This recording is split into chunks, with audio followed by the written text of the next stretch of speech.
Thank you, Mr. Stickley, for joining us.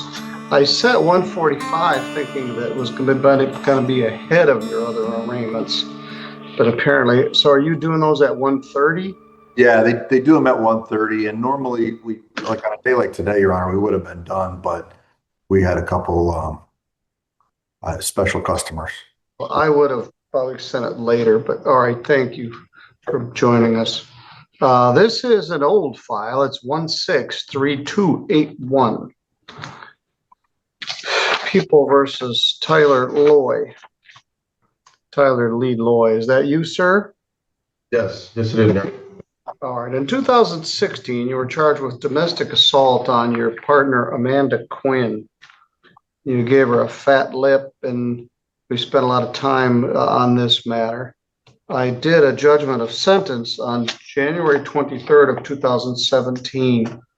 I sentenced you to 12 months probation with the possibility that you could get off probation after 6 months.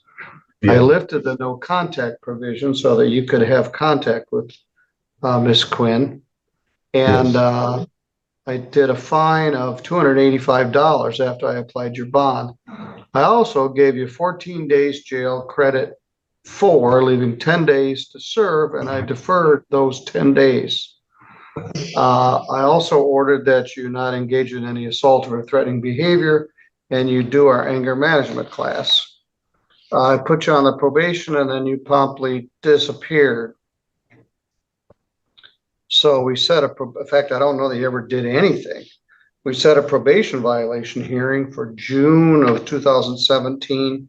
You didn't show up for that, and I issued a bench warrant for your arrest. And I've been maintaining that bench warrant for 9 years ever since. Done a couple internet searches to look for you. I think we even sent an order to show cause at one time. Anyway, recently you got arrested. How did you come to get arrested? I was just at a stoplight, just driving the motorcycle, and I was just sitting at the stop sign, and then a cop just started running at me. So I just put my hands up. And where was this? Like right off of M60. M60 where?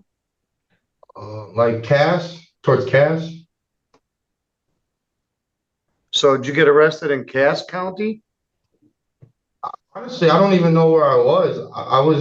I'm a caretaker for the victim that we're talking about. She's paralyzed, so I'm a 24-hour caregiver for her.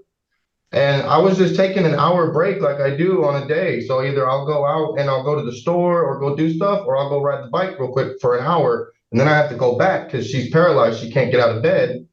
And that's all I was doing. I was just going for a ride, and I was gone for 30 minutes, and then he pulled me over. And then that's why I did, and he said nothing. Did you get a ticket for anything? No, I didn't get pulled over for doing any violations. He said that he just seen me driving by and he ran my tags, and then my tags came up. And I told him I didn't even know nothing about this, because what happened was when you assigned me to probation, I came to the first 3 meetings and I paid the lady at the window, but every time I showed up, there was no probation officer there. So the lady would have me sit in the chair by her window, and I sat there for like 15 minutes, and I did that 3 different times. And so where I would go there and I would pay, and then they kept telling me that the probation officer had issues or something. They didn't tell me exactly, but he never showed up. So then on the 3rd one, I informed her at the window. I was like, I don't live in Michigan. I don't know anything about Michigan. I live in Indiana. When this happened, I still lived in Indiana. So I wrote her down my address, and I gave her everything I could, and I showed her my ID, and she said, if we have any more questions, we're going to send you mail to this address. Well, I waited and like a month or 2, and then I ended up calling to the courthouse, and they said there's no warrants or nothing on me. So I was like, okay. I just didn't know what, so I waited and waited and waited, and then about 3 years after that, I went and I bought a house. So that's where my new address has been the whole time, is the house that me and Amanda had purchased. What's your new address? My new address is 5. Just tell me the town. Oh, sorry. It's Elkhart, Indiana. All right. I looked up 58177 apartment 3, Elkhart, Indiana. Were you at Lowell Street at one time? Lowell Street. Oh yeah, that was when I was 18. I was 18 and 19 when we bought that. That was before I think this happened.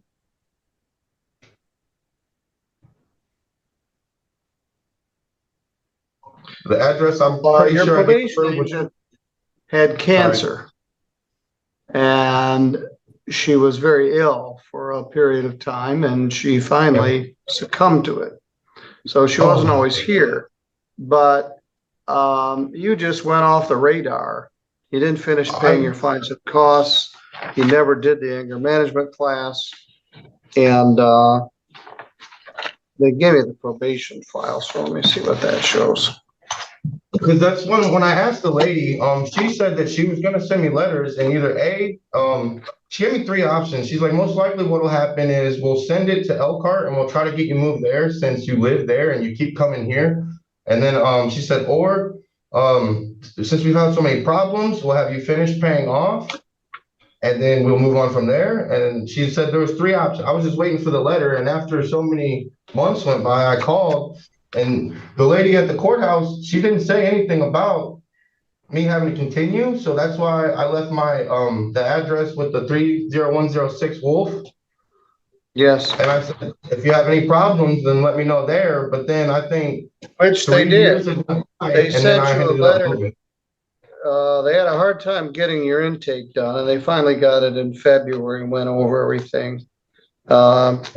Then you didn't show up in February, and they sent a delinquency notice to Wolf Road.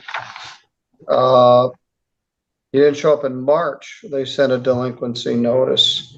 You didn't show up in April, they sent a delinquency notice. Then we set a hearing called an order to show cause for June. I don't know where they sent that to. Let's see if I can tell. It should be Wolf Avenue, not Wolf Road, because we've never gotten any mail. I promise you, I'd have took care of it. I've done so much stuff. I've gotten everything straight. I've been working everything. But yeah, the person we're talking about, Amanda, she's actually at home right now. She's with my children. She can't move. She has Guillain-Barré syndrome. I've been getting paid through the government to take care of her.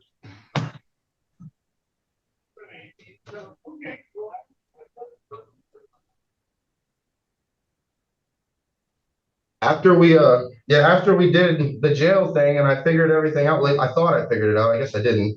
We had ended up getting her in 2017 and signed up in Oakland. They figured out she had schizophrenia, all that other stuff. So we've been taking care of all that for all those years. And then around 2021 or 22 is when she got Guillain-Barré syndrome and she became paralyzed and she can't get out of bed anymore. So I've been taking care of her ever since then.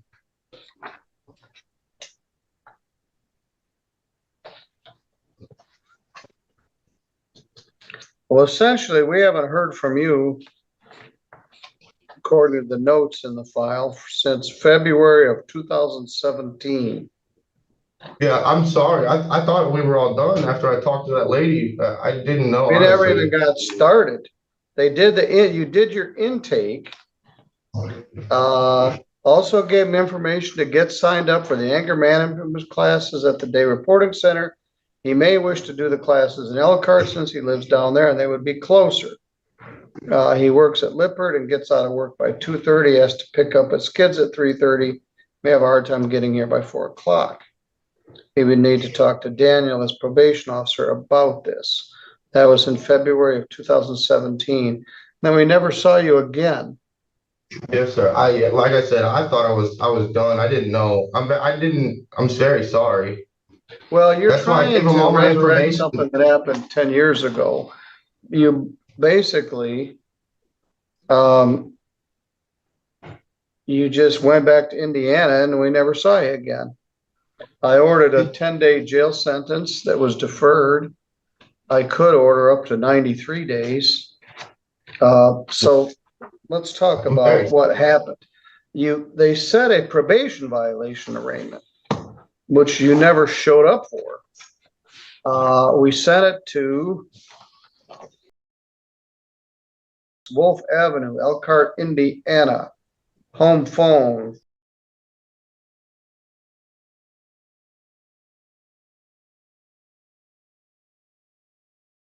They tried calling you, they sent you some mail, we never heard from you again.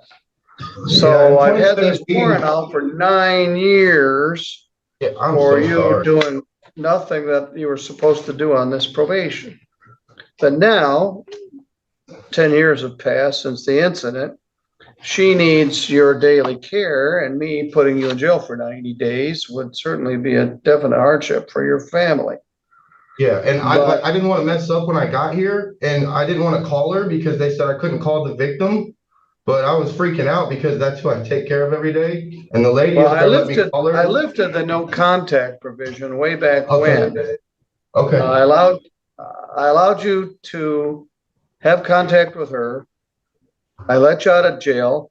I deferred 10 days of jail, offered to take this off your record if you completed the probation, offered to Yes. cut the probation period in half from a year to 6 months, and you paid me back by giving me the finger and never showing up again. You showed up I'm for so your sorry. intake Did and they never have once proof that I again. showed up? Did they have proof that I showed up those 3 times? No, there's no indication you were. But yeah, before then, you showed up between For the first, the the second, and sentencing third day. time. Yes. Because I know I showed up 3 different times in 3 different months to pay and to go to my No, meeting, but every time she no, wasn't there. I was just so confused. I've never been in trouble like this before. I never done anything. So when I thought like that they were doing all that in the court, and then her not showing up, and then you said everything, I didn't know. That's why I asked. I asked her if we could get it switched, and she said possibly since you've been coming, we'll just cut it, and then you'll have to pay the fee, or we'll switch it, and then you'll have to keep going. And I waited, and I'm sorry. I'm truly sorry. I waited and waited, and then we ended up buying a house after years later because like everything we thought was done. I really didn't mean to just dip out on you guys like that. I thought I was truly done. well, 90 days from now, minus 4, would be 30, 60, sometime in early December, no, mid-December, before Christmas. Anyway, let's go back to square one. The allegation is that you violated your probation by failing to report. Probation violation hearing was set for June, I'm sorry. which you never showed up at. And we haven't found you in 9 years, and you got accidentally arrested. Failed to report, failed to contact, failed to have any intake appointments since February 1st of 2017.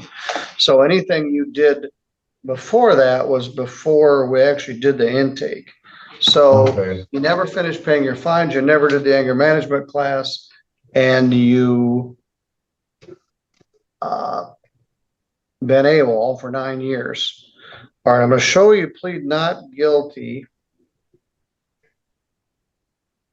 Because when we initially got it done, she came in and I thought she explained that. Stop. Sorry.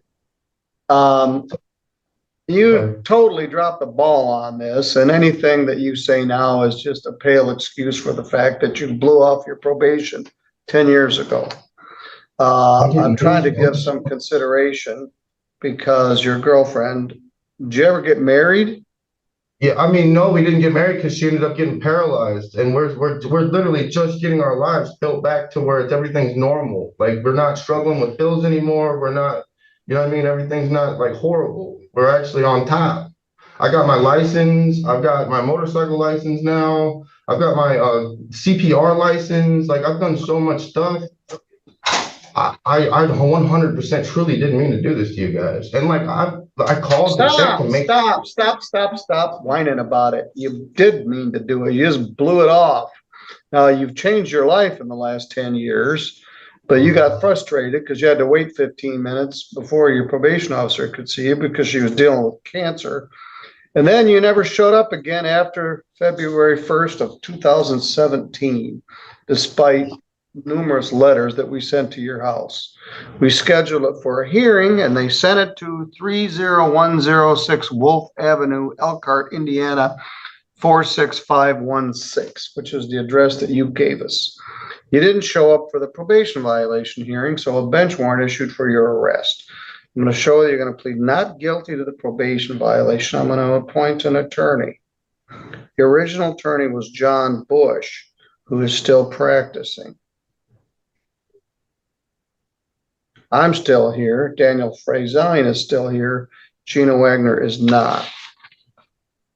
Now, my fear is if I let you out of jail, you're going to bug out on me again, and I have to hold this open for another 10 years. You need to take care of this. I'll give you all my address. I live now. I'll give you my phone numbers. What? All right. Well, we're going to need all that. I'll give you my job numbers. All right. Well, where do you work? I work at Black Pearl Life Care. What is that? The caretaking service for the elderly or disabled.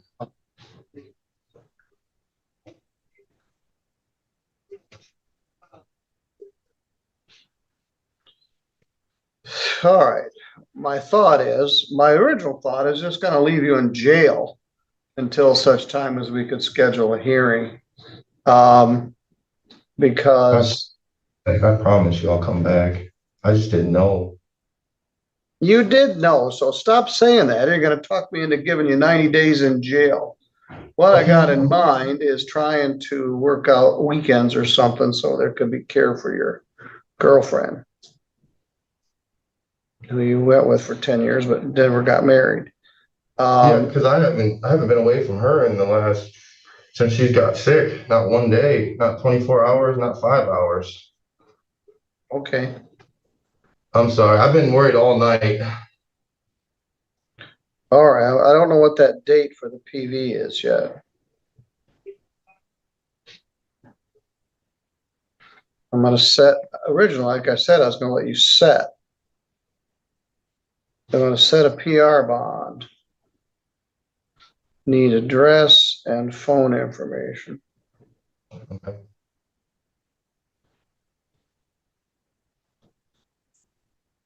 I told you I was going to give you 10 days jail if you didn't do what I asked you to do, and you did none of it.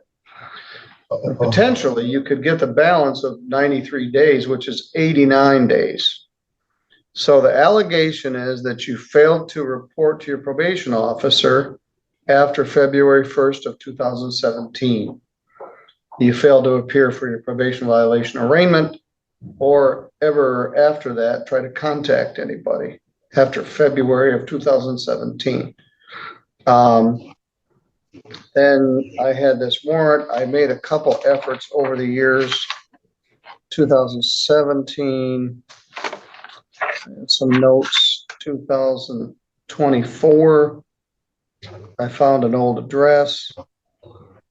Because in 2017 is when I bought my house at the 57588 Best Avenue. Give me that again. It's 57588 BEST Avenue, 46516, Elkhart, Indiana. I'm sorry, 46517. 57588. BEST Best Avenue. 57588. Yes. All right. You got to get out of jail, and you're going to appear for your next court hearing, or I'll set bond at like $9 million and send somebody down to get you. You're going to bring closure to this. I'll be there. You're more mature, and it wasn't a not inconsequential assault. There were pictures of it. She had a big fat lip. We spent a lot of time talking to her. She gave a lot of victim input. She was in your corner. I lifted the no contact provision, but basically I sentenced you on January the 5th, no, January 23rd. You came a couple times between January 23rd and February 1st, and then we never saw you again. All right. So they're gonna give you a $500 PR bond. Okay. I originally thought I was just gonna leave you in jail and have this hearing on Tuesday. But I don't want her to be in a precarious position. I thank you for that. But there's gonna be a consequence to this, which may be 5 weekends in jail or 89 days. We'll see where we're headed. But this is not gonna be very hard to prove. The allegation is you failed to appear and you failed to appear for 9 years. Yeah. All right. I don't know what date I'm gonna see you, but we will see you, and we'll get notice to Mr. Bush, and we'll get notice to you that you need to appear for. Okay, thank you. All right, you're good to go. I'll be seeing you. Thank you, Honor. Thank you, Keith. Same judge, same probation officer, same defense attorney, same complainant. Everybody's here except Gina, who might have been able to fill in some of the gaps, but the bottom line is he just never showed up again. So we'll get John Bush on board, set a probation violation hearing, and see where we go from there. Thank you.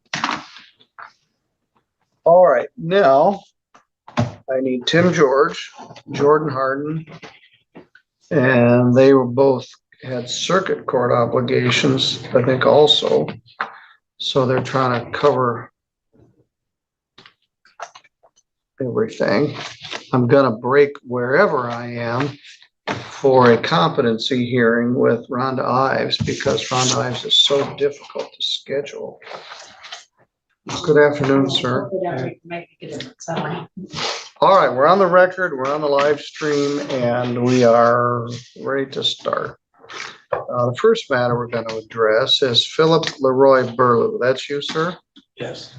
You've got multiple cases. File 257617 is a no insurance from April 2nd.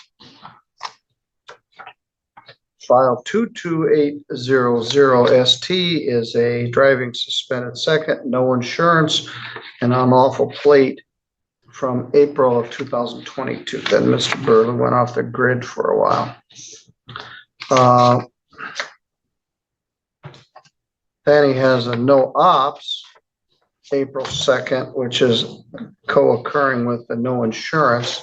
That's file 25618 ST. And then he has an unlawful registration plate, which is also April 2nd. So essentially, some of this is from 2022, and then the rest of it is from April of 2025. Mr. George, what's the status here? Thank you, Your Honor. The prosecutor has tendered an offer that if he were to enter a plea to operating without insurance and no valid operator's license in the most recent case, then everything else would be dismissed.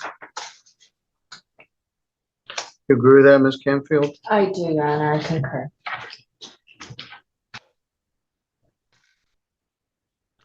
All right, Mr. Burlew. No insurance is a charge that carries up to a year in jail, a fine of not less than $200 and not more than $500.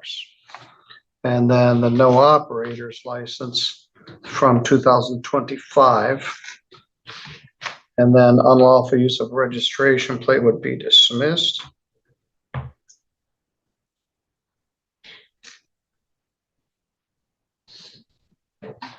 And the 2022 case of driving without insurance, driving suspended would be dismissed.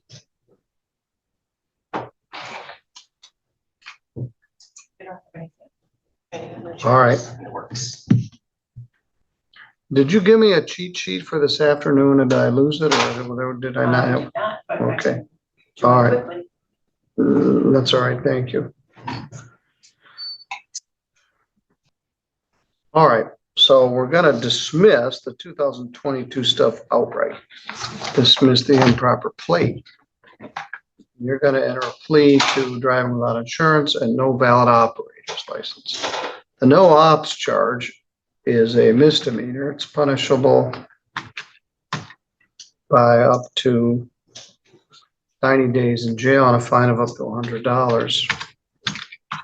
That also carries 2 points on your driving record. You understand? Yes. Other than that plea offer, did anybody promise you anything No. or threaten you? No.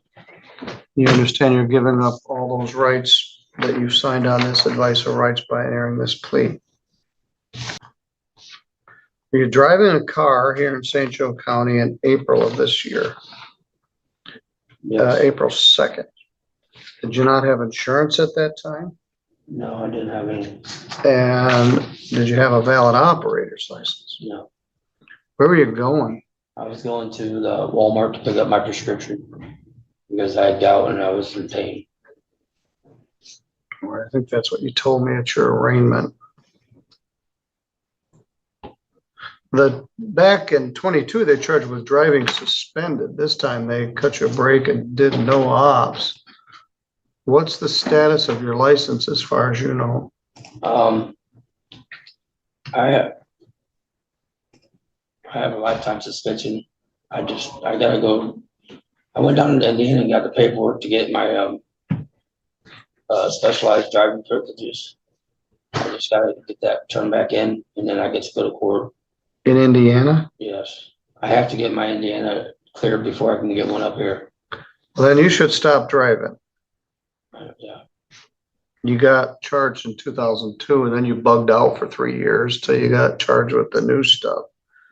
I just talked with a guy that's been AWOL for 10 years, but I have a long memory that's fading fast. What do you do now? Do you work someplace? Yeah, I work at Eagle Auto. Okay. I've been there for 3 years.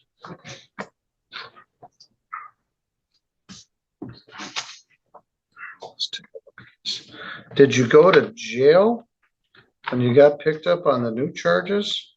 Yes. No. Yes. Yeah, we had a warrant. You got arrested on April 3rd and you posted bond. So you got actually on the 2nd.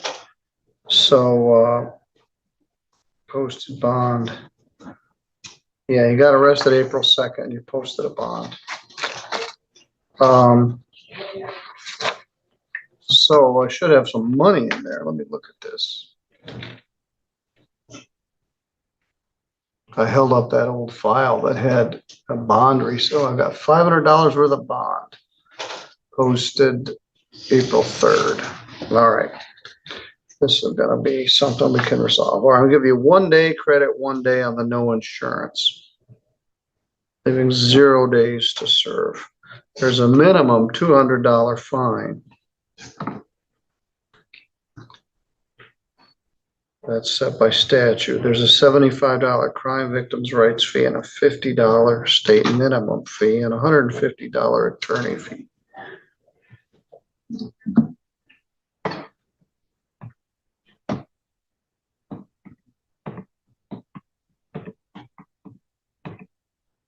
$475. I don't know if that bond is a 10% bond. $500. So apply $500 of bond from 22800 ST. So that takes care of the no insurance. On the no ops, that's 25618. I'm gonna order a $100 fine. There's $25 worth of bond left, so you owe $75. Can you pay that today? Yes. All right, this is gonna go on your driving record, put 2 points on it. How'd you get here? My mother-in-law, she's still out there waiting for me. All right. Well, stop driving till you get this straightened out. So give you 1 day credit, 1 day in that one also. Thank you. Well, the prosecutor dismissed the DWLS, which would have further suspended it. But it's always funny when people have to pay the fine, they don't have any money. But when it comes to bonding out of jail, they do pretty good. All right, I'm gonna have the clerk, the bailiff take you out to the clerks. Hopefully they can decipher this. And hopefully I got that bond right. Let me look in that other file, see if there's a bond in there. No.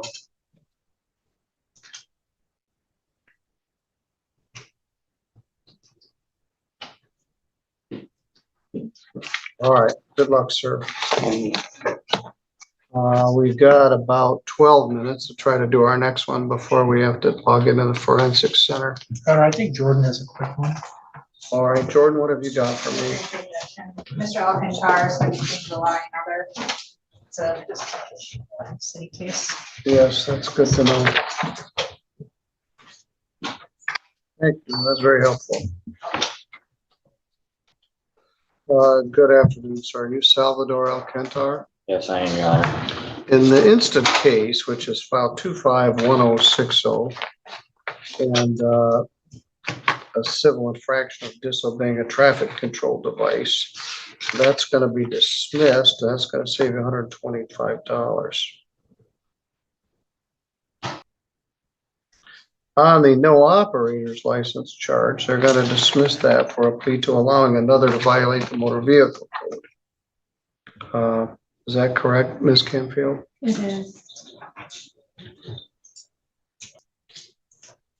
That offense carries no points, doesn't get abstracted to your driver's license, won't affect your ability to keep or maintain your license. Do you understand? Yes. Other than that plea agreement, did anyone promise anything to get you to plead to this No, Your Honor. or threaten you? No, Your Honor. Were you driving a car here in St. Joe County on June 5th? Yes, I was, Your Honor. And did you not have a valid license at that time? Yes. No, I did not, Your Honor. Did you run a red light or something? So it was, I didn't know that road at all. So it was right next to like the Great Lakes coffee shop. I guess. Oh, but it was a one way. All right. Oh, And that's then- what it was. Yeah, But you didn't have a valid license. I did not. All right. Okay. He did bring a copy of his permit today, Your Honor, to court, so he is on the right track, which is why the offer was provided. Very good. Yeah, he's got some baggage. He owes me $953 in unpaid tickets. 2023, failed to display a valid license, which he never paid the fine. 2024, no proof of insurance, $258, he never paid the fine. And he got a previous break for allowing another to violate the motor vehicle code in 2021. He never paid that fine. So you got $953 worth of unpaid fines on previous tickets. So I'm not sure why I'd want to just give you a fine in this case in light of the fact that you don't pay your fines in your last case.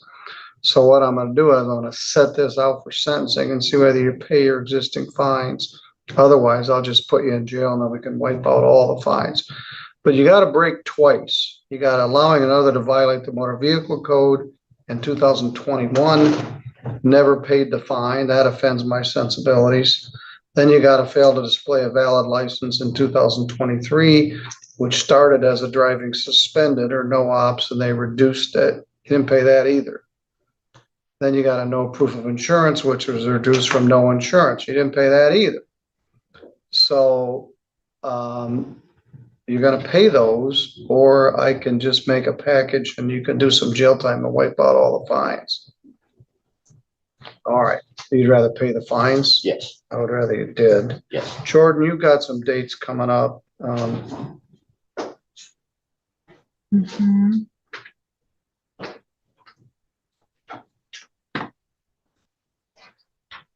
my next date with you that's decently set out is the 13th of October. All of right. the month. But I am over here on the 20th for statuses upstairs, so That'll work. What time are you set for that day? they're at 9:15. I have about 8 of them. No, what time are you set for October 13th? Oh, 10:30. 10:30. Yeah, All right, I'll set this for 10:30. thank you.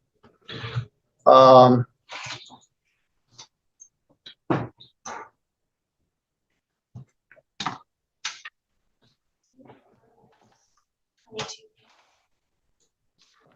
that's the one with a bond in it. Yeah, and I wasn't planning on.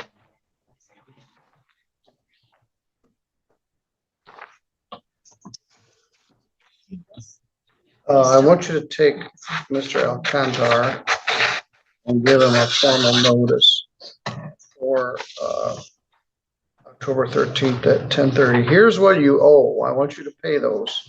I'm trusting you will, because I think you'd rather do that than go to jail. But it hurts my feelings when they cut you a break and you get a fine and then you don't pay 1 penny on it.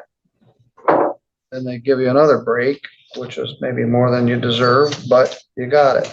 So I want you to pay your old fines. Jenny? I'll take this file also. You go out to the counter and see the ladies and talk about those fines, and they're gonna give you a notice for your next hearing date. And this goes with that too, I'm sorry. Tim, is Mr. Bryant here? Yes. All right. That's a little complicated. What do you know about your cases, Tim? What are we gonna do? All right, let's talk to Miss Niffen.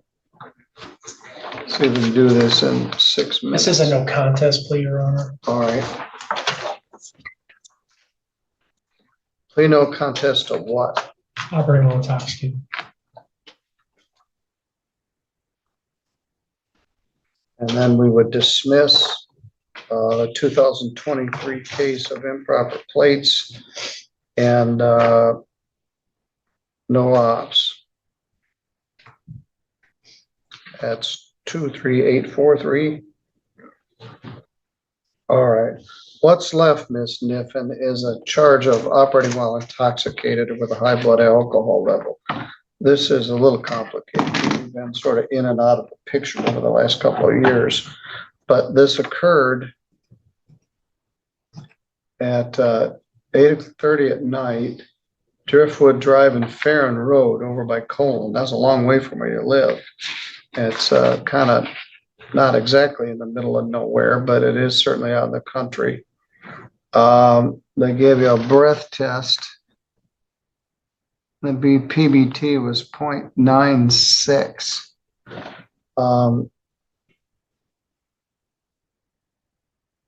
The law, If I may assist the court, yes, there is a laboratory report record number 1 shows a 0.09 blood alcohol level.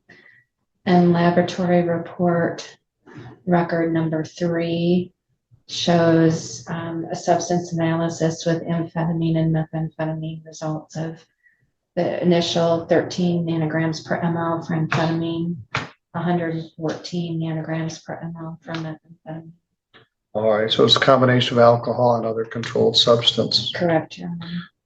Now, Ms. Niffen, by pleading no contest, you don't admit what happened, but you also don't deny what happened.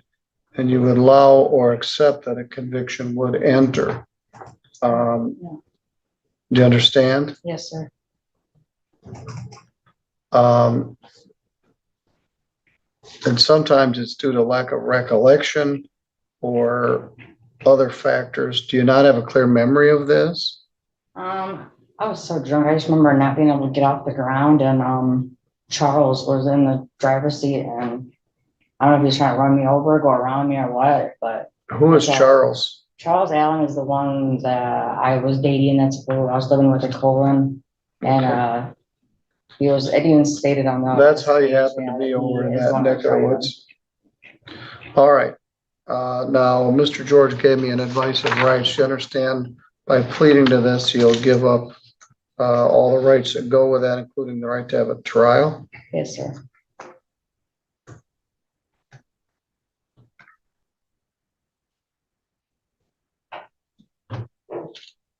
I don't know, we lost track of you, so you got arrested, then you got arrested again.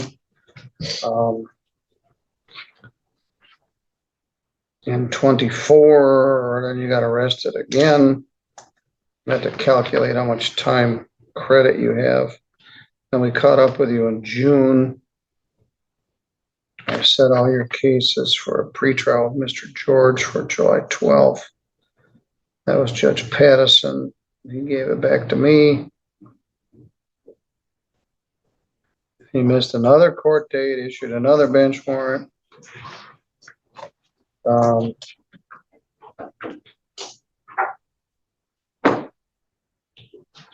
right, the ticket indicates the defendant was driving at Farron Road.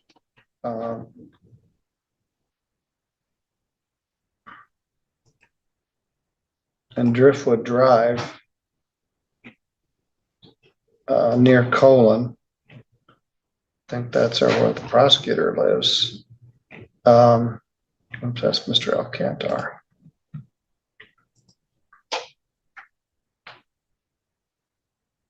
And that her blood alcohol was 0.098, supplemented by the prosecutor. The laboratory report also showed the presence of methamphetamine, which is a legitimate reason for no contest and supports a factual basis. Defendant admitted drinking before driving.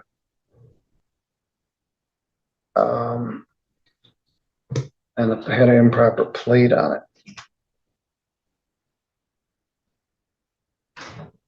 The good news is you're here now. What town do you live in?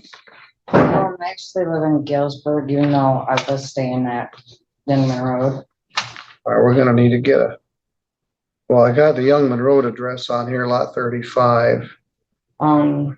That's just like my mailing address. I don't live there no more. I'm staying with my mom. She takes me to rehab and all that. And it's just a better environment. All right. Well, I'm glad to hear that. I'm a little worried because the forensic center hasn't logged in yet.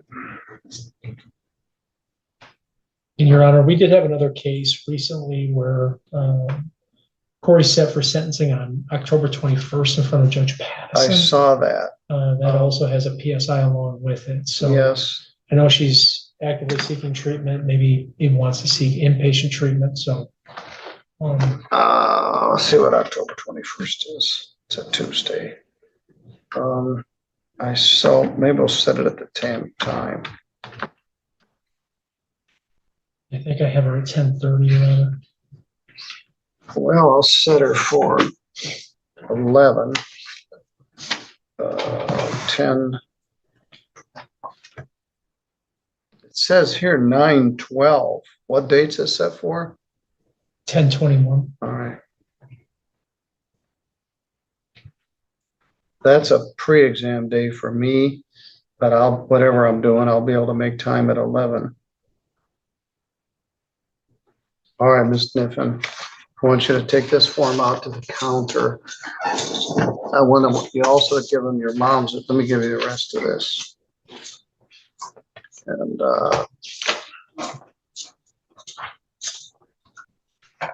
thank you, Michelle. You're welcome, sir. Laura, the forensic center is not joining us on Mr. Juday, which leads me to believe maybe we've got a bit of a glitch. All right, well, we'll take another case then, as long as it's in the works. Tim, what else have you got for me? I've got Mr. Crystal, Mr. Cartman, and Mr. Bryant. All right, Conley. all right. Good morning, sir. Good afternoon. You're Alexander Bryant Conley. Yes, sir. Good afternoon. Mr. Conley, you got charged with operating with a high blood alcohol and possession of a firearm under the influence. Let's take a look at yours. Let's get Ms. Sniffen out of here. It wasn't a ticket. Let me see if I can find a complaint. The complaint alleges that one point it says you live in Union City, and another point it says you live in Lawrence. Yeah, it's Union City, sir. Lawrence was that wrong. Yeah, Arbogast Road is in Union City. There's a lot of famous people like Keely Beamer that come from Union City. It's a nice little town for sure. Yes. All right. It's alleged that on June 26, you were driving a vehicle on Custer Road here in Colwyn Township with a blood alcohol over 0.07, and that you also possessed a firearm at that time. First charge is a misdemeanor punishable by up to 6 months in jail and a fine of up to $750. It causes the suspension of your driving privileges and puts 6 points on your driving record. Ms. Canfield, what's the plea offer here? It's my understanding that Mr. Conley will be entering a plea of guilty to the lesser included offense of operating while intoxicated, at which time we would dismiss the operating with a BAC of 0.17 or higher. He's also entering a plea of, well, excuse me, let me change that to no contest to possession of a firearm under the influence. So those will be no contest, and I'm fine with a factual basis. I can help you with that if the court needs assistance. I don't know what's in the bond report. All right, well, let's take a look. All right, possession of firearm under the influence, let me go back to the complaint, is a misdemeanor. It's punishable by up to 93 days in jail and a fine of up to $100 or $500 if you discharge it. It also requires that the weapon be forfeited. It's kind of a bit grounded up. As I told the other lady, by pleading no contest, you don't admit what happened, but you also don't deny what happened, and you would allow or accept that a conviction would enter. Sometimes, as in the last case, no contest rationale would be that the blood alcohol was high enough that you don't really remember. His PBT at the jail was 0.189. What's the BAC we're using for the plea? The blood was 0.228, Your Honor.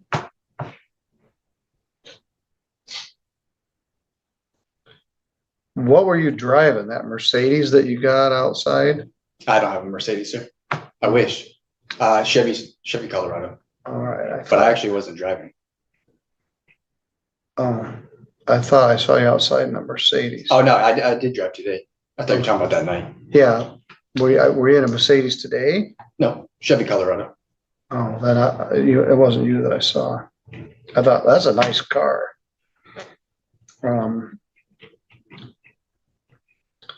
All right. Let's see what I have for a factual basis. At about 1:30, I responded to Custer Road in Colwyn Township regarding a burglary in process. Alexander Bryant was located by Centerville Constantine police officers a long way from home and detained. PBT 265, oh my. And a handgun and a holster with a magazine and a full pistol magazine. 6 hour underneath the back seat. Not registered. This hits kind of close to home. Homeowners Todd and Katie Stowe, who told me it's the first time Conley's been on their property. They don't know who he is. He walked to the north side of the residence, where I walked on a plexiglass window to the house and fell inside. Oh my. Knocking on their bedroom window. Okay. I went there to drink with them, sir. With these pistols? Yeah. Well, they said they didn't even know who you were. Yeah, apparently they don't like me because they definitely do. Well, they probably didn't like you much after this. Okay. Yeah, I was knocking on the bedroom window and then I fell into a basement egress. And I'm assuming that's why the burglary was placed. But as you can see, I wasn't charged with that. No, it's not a burglary. But it is a real drunk guy driving a car around with a loaded gun. Well, I went there to drink with him. I started drinking when I got there. And then I knocked on the window, went back to the truck, continued drinking, waiting for them to come out. They didn't. That's when I decided, I can't drive. And I was bleeding because I cut my arm when I fell through the egress window. So For a guy I sat that's in pleading the no grass. contest due to lack of memory, you sure have a pretty good memory of what happened. So I can't really ask you any facts about it if it's a no contest plea.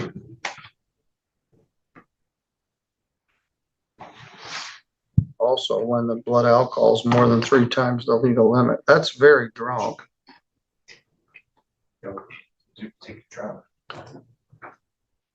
Your Honor, Yes? based on my client's comments, I don't think it's appropriate to enter a plea. I think it would probably just be best course of action to just set this for a trial.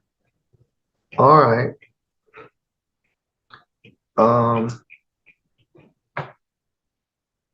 I was shown video footage of Conley driving his truck into the driveway where he drove over a retaining wall, remained on for a few minutes. Then he stepped out the driver's side door. He was not seen drinking anything while on scene. All right, you can have a trial if you want. Well, we'll set this for trial for December 10th. We probably don't have the witnesses. I'll ask for witness and exhibit lists within 21 days. Now we've got lab reports, videos. Would you stipulate to the blood draw or the lab expert? I can talk to Mr. Conley about that, Your Honor, and make sure counsel and prosecutors are aware of it. Mr. Conley, you have an absolute right to a trial and you're presumed to be not guilty. And it's your right, if you don't wish to enter a no contest plea, to have a trial. You can still discuss it with your attorney. But right now it's set for trial for December 10th at 8:30. That's the last trial date we have available in the year. We lost both November dates because of a conference and then a vacation. I think he has an appointment with a deer on November 26th. All right, stay in contact with your lawyer. We'll see what's going to happen here. Plea fails, set jury trial December 10th. Your Honor, may I ask for just one quick clarification? Yes. Do you want witness and exhibits within 21 days of today or 21 days prior to trial? 21 days of today. Thank you. Good afternoon, Mr. Jude. Good to see you. Your lawyer, Rhonda Ives, is here with me.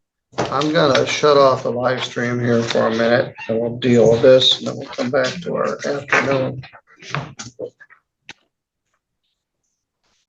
All right, we've been away for a bit. We did a competency hearing outside of the live stream, which actually went well. And then I did another matter while it was off, and we'll get back to it here.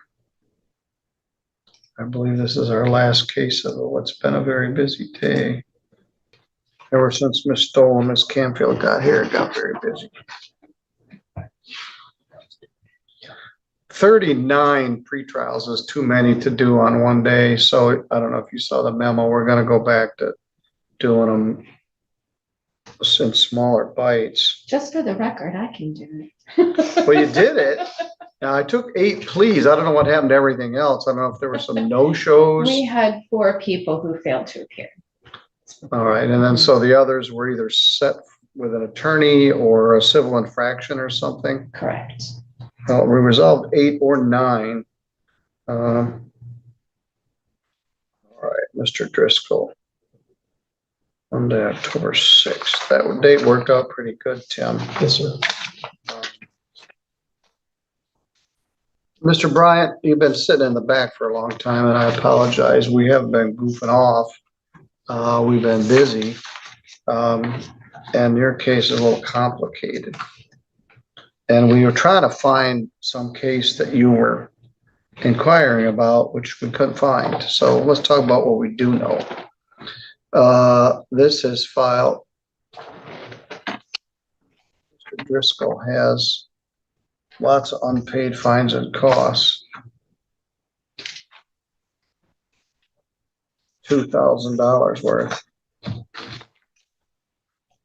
All right, let's talk about what we do know, Mr. Bryant. Mr. Bryant got a ticket at Pioneer Street and Simpson Road near Mendon on March 23rd of 25 for driving with a suspended license. Second offense, an improper plate. The plate belonged to a F-350 and it was on some sort of Lincoln. Mr. Bryant has been in custody for 27 days. Your lawyer, Mr. Timothy George, is here, as well as Angelique Canfield for the prosecutor's office. Ms. Canfield, what's the plea offer here? It's my understanding Mr. Bryant wanted to plead guilty to driving while suspended. First offense, we're willing to dismiss the second offense notice. There's also a charge of improper plates that would be dismissed. That's correct. You agree, Mr. George? That's correct, Your Honor. All right. Driving suspended first is a misdemeanor. It's punishable by up to 93 days in jail and a fine of up to $500. It does carry 2 points and it would further suspend your license. Do you understand? Yes, sir. Other than that, did anyone promise you anything to get you to plead to this No, sir. or threaten you? No, sir. And you give me the advice of rights, acknowledging that you're waiving those rights by entering this plea? Yes, sir. All right, now there's more than one Bobby Bryant, which may have been why we were chasing our tails around a little bit. He is a junior, Your Honor, if that makes a difference. All right, that may be part of what we're seeing. Because one of these goes back to 80. How old were you in 1989? I was born in 86, sir. Yeah, so this were probably your dad. All right. Were you driving a car here in St. Joe County Yes, sir. on March 25th? Yes, sir. And was your license suspended at that time? Yes, it was. All right, let me figure out your jail credit because you got locked up and out and locked up. I might even have some money here. I'm not sure. All right. I think one of them was an error, Your Honor. He was marked as he hadn't appeared, but he actually had appeared and was arrested on that. So I think there was a day or two where he came in on that in the meantime. We had a hard time getting him in here. We kept calling and he got arrested on July 31st. That would have been it, because the original pretrial was July 11th. And he was here. And he got out, so he has 1 day there. And then the 27 days since. You've also got a matter that's bound over to circuit court. Is that one resolved? Yes, sir. Have you been sentenced on that one? Yes, sir.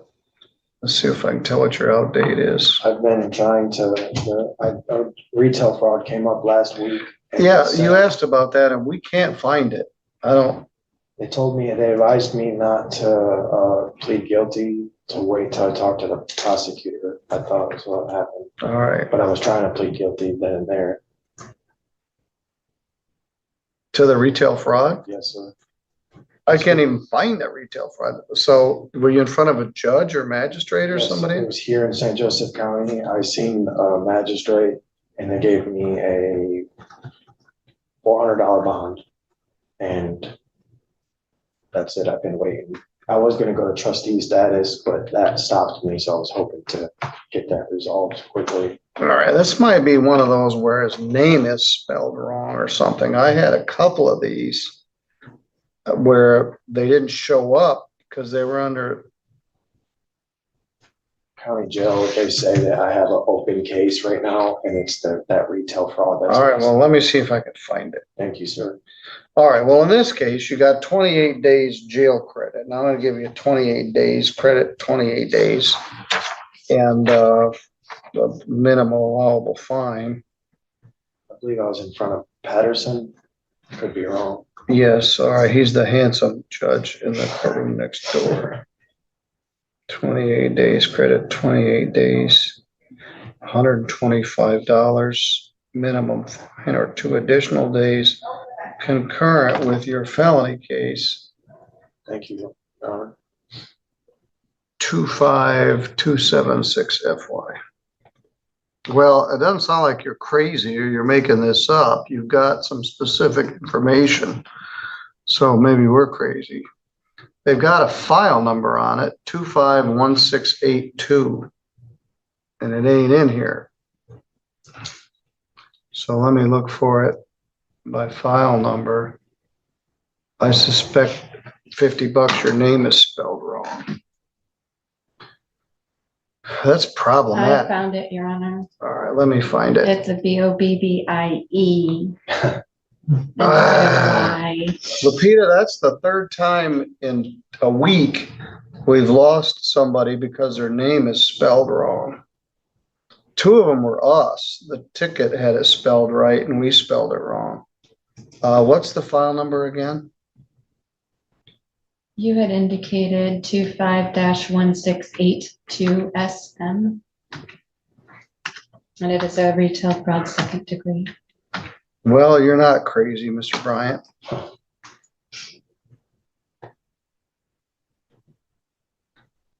Bobby, Bobbie, Bryant. Who did that?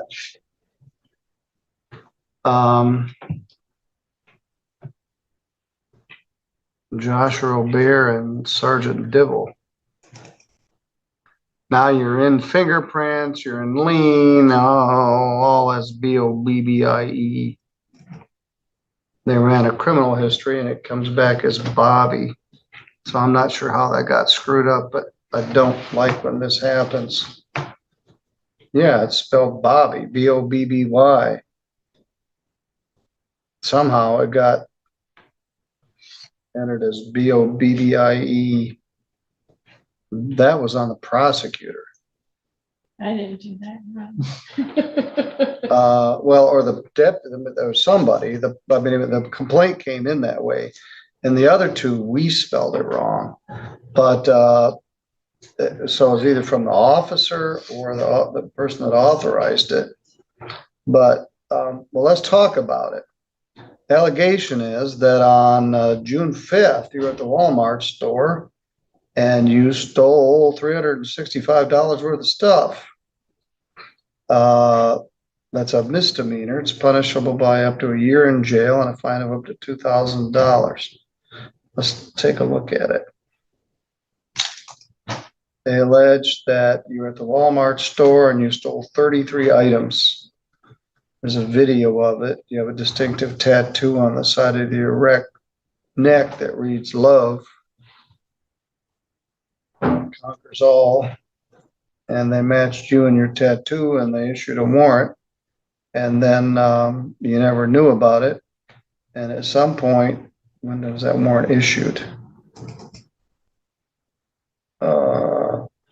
Now on the sheet here, it's spelled Bobby, Bobbby.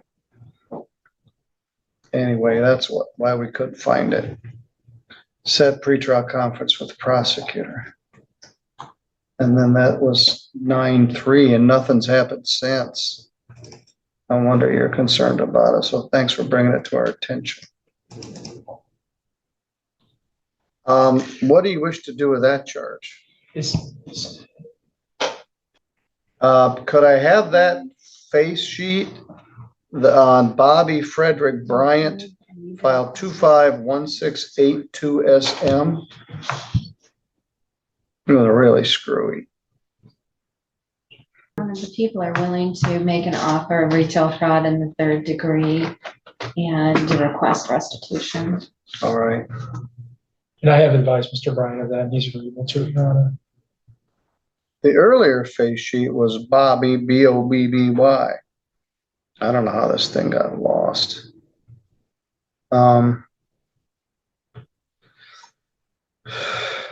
Prosecutor Camfield. offer RF third with restitution.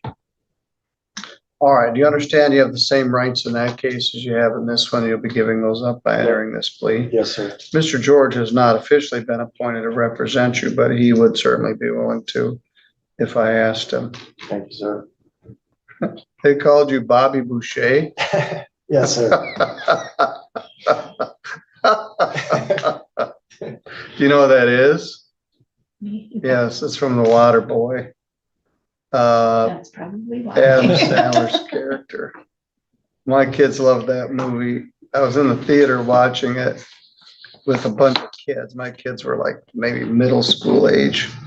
And they played John Mellencamp's Small Town. It's on the soundtrack. And all those little kids were all rocking in the theater to that. So, all right. Anyway, you're Bobby Frederick Bryant. So were you in the Walmart store and did you take 33 things? Yes, sir. What kind of stuff was it? I believe it was food. All right. There's different kinds of retail frauds. I had a lady this morning.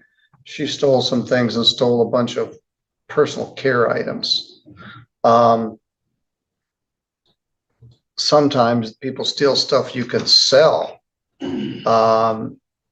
And that's drug related. They don't want a power drill. They want the money they can get from selling a power drill.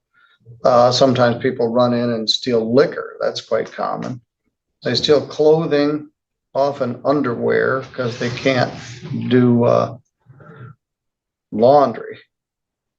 Can you tell from your report,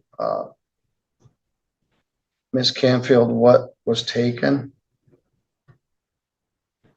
Still, if you get me the face sheet on Bobby Boucher here.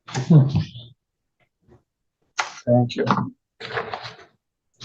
This is Bobby, B-O-B-B-Y. Thank you, Lapita. I'm looking on that. Looks like you're supposed to submit a supplemental loss prevention report for the items.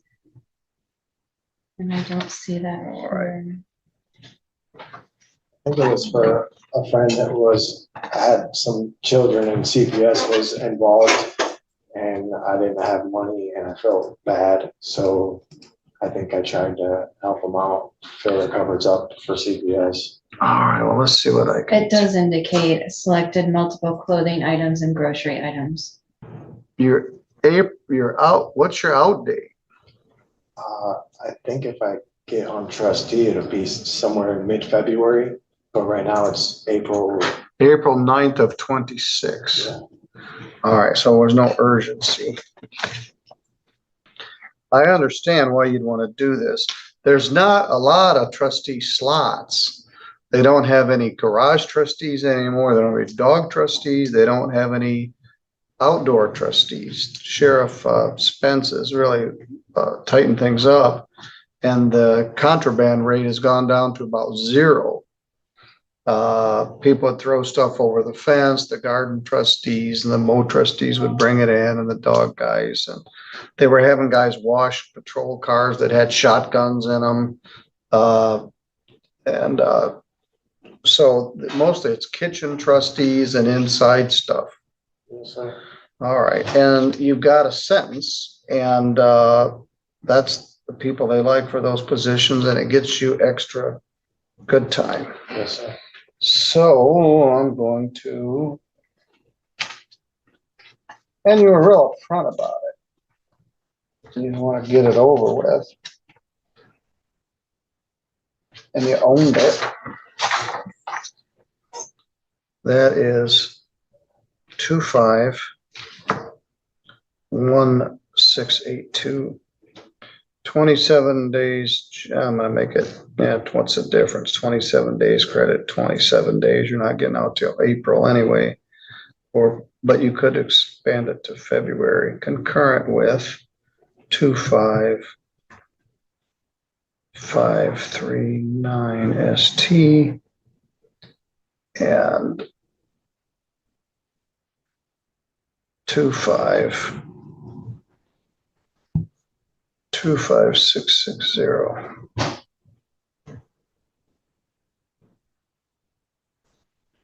$125 in fines and costs or 2 additional days. And restitution of $335 to Walmart. We've had a lot of these lately where the people didn't realize there was a warrant. Somebody commits a retail fraud at Walmart, their internal officers do an investigation. They have a high definition video. They turn it over to the police. The police make an identification. They issue a warrant.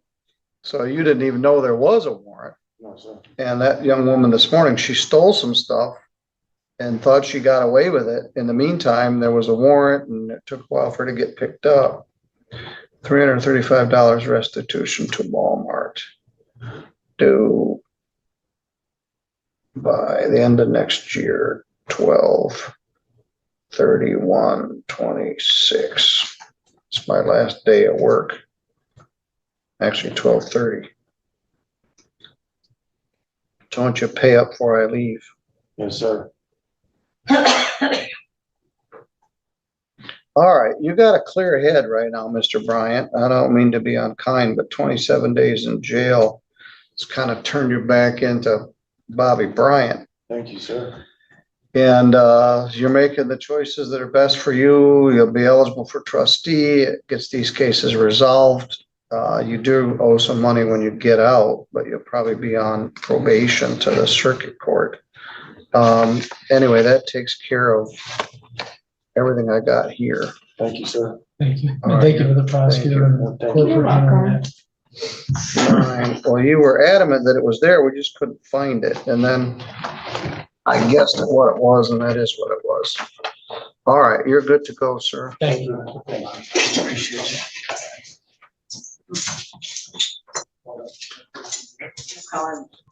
You can do it.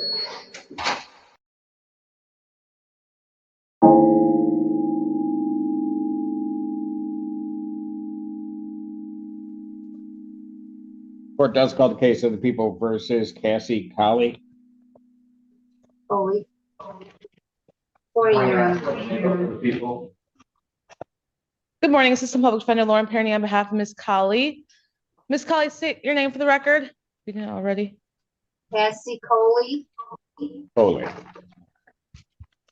Your Honor, you should have a plea form in front of you with a signed advice of rights form. All right, I have a plea form that indicates that the defendant would be pleading guilty to retail fraud second degree, the 1-year offense. Upon a successful plea to that charge, count 1 would be dismissed. She agrees to pay restitution as ordered. That's the entire understanding of the. That is our understanding as well, Your Honor. All right, ma'am, if you could please raise your right hand. Do you solemnly swear or affirm testimony you're about to give will be the truth, the whole truth, and nothing but the truth, so help you God? Yes, Your Honor. State your name again, please. Cassie Lynn Coley. All right. Ma'am, it is this court's understanding that you are going to be pleading guilty to the charge of retail fraud second degree. That is a misdemeanor punishable by up to 1 year incarceration, a $2,000 fine plus court costs. The fine could be increased to 3 times the value of the property taken. If that's greater than $2,000, that would become your maximum fine. You understand that? Yes, yes, Your Honor.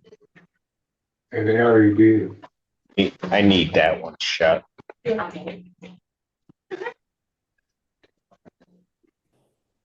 you still wish to plead guilty? Yes, Your Honor. And to that charge, how do you plead? Guilty. Now, you understand that by pleading guilty, you'll not have a trial of any kind. Yes, Your Honor. You signed an advice of rights form or gave permission to sign that after going through it with your attorney? Yes, Your Honor. Do you have any questions regarding those rights? No, Your Honor. You understand that you're giving up your trial rights as contained in paragraph 5, as well as all the rights that are contained on that form. Yes, Your Honor. You understand you're giving up your right to appeal of right. Yes, Your Honor. Are you on probation or parole? You are not. No, Your Honor. Has anybody promised you anything other than what's been stated here today on the record to get you to plead? No, Your Honor. Has anybody threatened you or coerced you? No, Your Honor. You're doing this voluntarily and of your own free will? Yes, Your Honor. and also because you believe that you're guilty of this offense? Yes, Your Honor. December 16, 2020, at the location of 3825 Carpenter Road in Pittsfield Township, Washtenaw County, State of Michigan. What did you do at the Meyer store that makes you think that you're guilty? I took some items that I did not pay for, Your Honor. All right. And you tried to walk out of the store without paying for them? Yes, Your Honor. Store was open to the public at the time? Pardon me? Was the store open to the public at the time? Yes, Your Honor. You didn't have anybody's permission to take that property, did you? No, Your Honor. And the property you took was property that was offered for sale by Meyer? Yes, Your Honor. All right. Is the second based upon value? Yes. All right. Was the aggregate amount or the total amount of the property that you took, was that in excess of $200? Yes, Your Honor. Ma'am, if I accept your plea, I have to advise you that if you commit misconduct as defined by the Michigan court rules between the time of my acceptance of your plea and the time of your sentencing, that the court would no longer be bound by any sentence evaluation or recommendation in the case. You understand that? Yes, Your Honor. You also would not be permitted to withdraw your plea. You understand that? Yes, Your Honor. All right. Counsel, are you aware of any other promises, threats, or other inducements which have led to this plea? No, sir. No, Your Honor. And have I complied with the court rule, and would it be proper to accept this defendant's plea? Yes, Your Honor. Yes. Court will accept the defendant's plea of guilty to count 2. Count 1 is dismissed. Pre-sentence investigation and report is ordered at 14A1 probation. Sentencing will be. September 24th at 9 a.m. So we can't do October it 8th. because I need 2 weeks if she's going to be by Zoom. October 8th. Yes. October 8th, 2025, 9 a.m. That's before me. Bound will continue. I do have one thing, Your Honor. Miss Foley is Go in, ahead, Parody. thank you, Lenawee County. Really? Yeah. There were warrants issued because I believe failure to appears.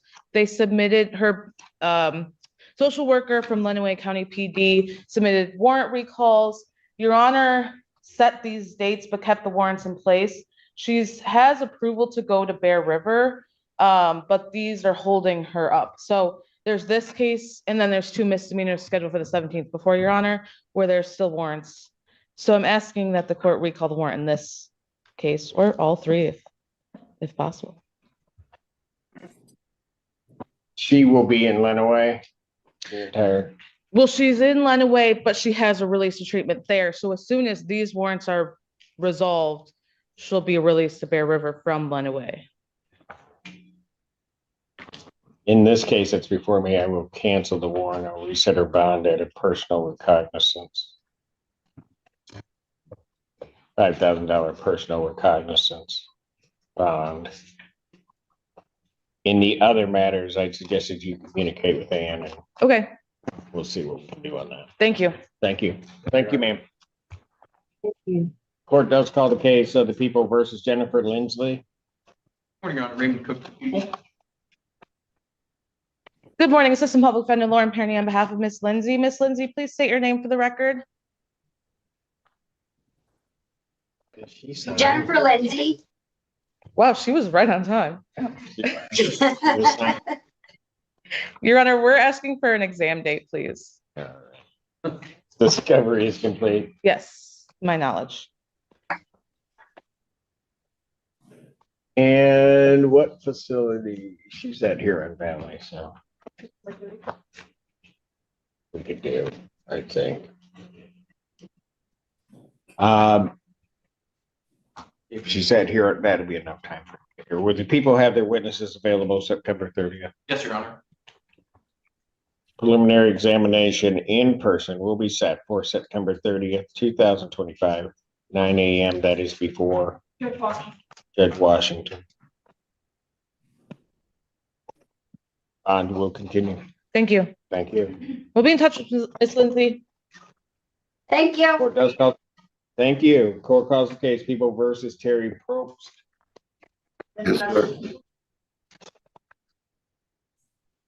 Assistant Public Defender Natalie Pate with and on behalf of Mr. Probst, who appears via Zoom from the Monroe County Jail. Sir, can you please state your name for the court? Perry Allen Probst. Your Honor, I have followed the instructions on the Monroe County Jail's instructions to schedule a video visit with my client. I do have an online account created in the system. I do have the facility added. I do have my client added. It is pending approval. So I'm asking for an adjournment. If that is not approved by sometime early next week, I plan on maybe just showing up there in person and seeing what has to happen. And what? Asked if I can see them. They might be fine in person. I don't know. Okay, how long, sir, how long do you, do you have a release date, I guess?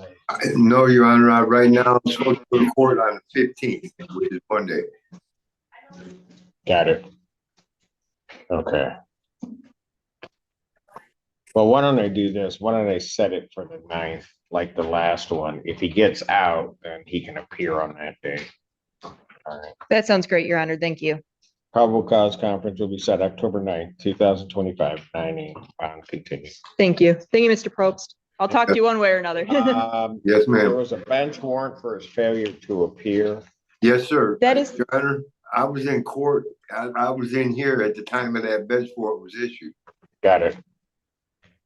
What I'll do on that is I'll cancel the bench warrant and reinstate his previous bond. Thank you very much, Your Honor. Thank you, Your Honor. Thank you, sir. Court does call the case of the people versus Ardeen Henderson.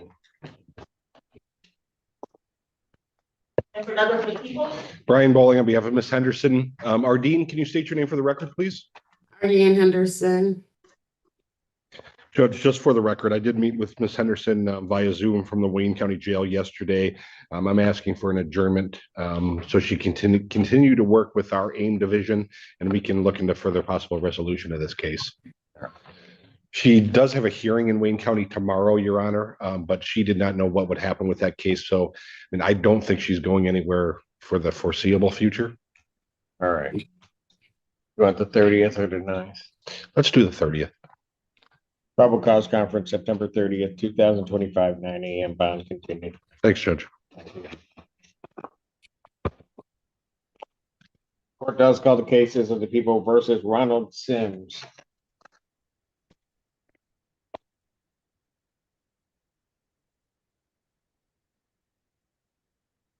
Good morning, Assistant Public Defender Lauren Perny on behalf of Mr. Sims. Mr. Sims, state your name for the record, please. Ronald Sims. So, Your Honor, there are 3 cases before you. There are. We are asking for exams in all 3. I will note for the record, because I know what question you're going to ask. 2 of the cases we do not have media discovery on. I've spoken about this with Mr. Sims at length. He would like to set them for exam, knowing that he would not get an adjournment if we do not have it by the exam date. Is that really what you want to do, sir? Yes, Your Honor. We'll do that. We just brought to my attention that it. Something, or we can do that after, later, the next court date. Okay. Yes. Which 2 do you not have media on? The I don't know the case numbers off the top of my head. Okay, give me charges. Largely from a vehicle, we have media on, the other 2 we do not. So the B&E vehicle you do not have or do?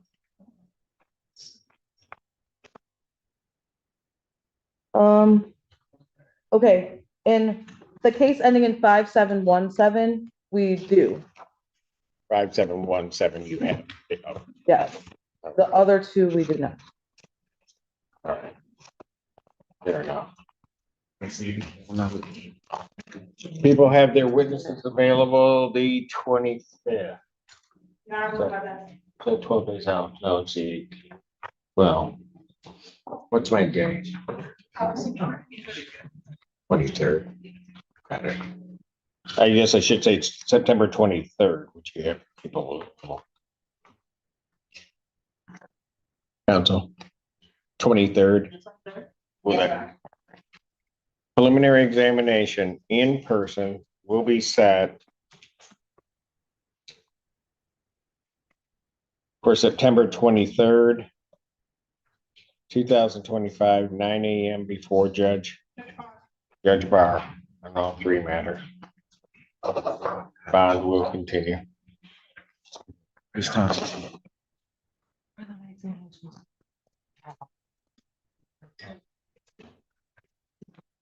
Court does call the case People versus Anthony Williams. In case. How many AG cases, John? Just two. Good morning, Your Honor. Assistant AG Clarissa Williams. Assistant Public Defender Chelsea Vergil with and on behalf of Anthony Williams, please state your name. Anthony Williams. Your Honor, I'm asking for, if possible, a 1-week adjournment. I did receive an offer from the Attorney General yesterday after I was speaking with Mr. Williams. So just to keep things moving along, asking for a very short adjournment. 1 week would be the 18th.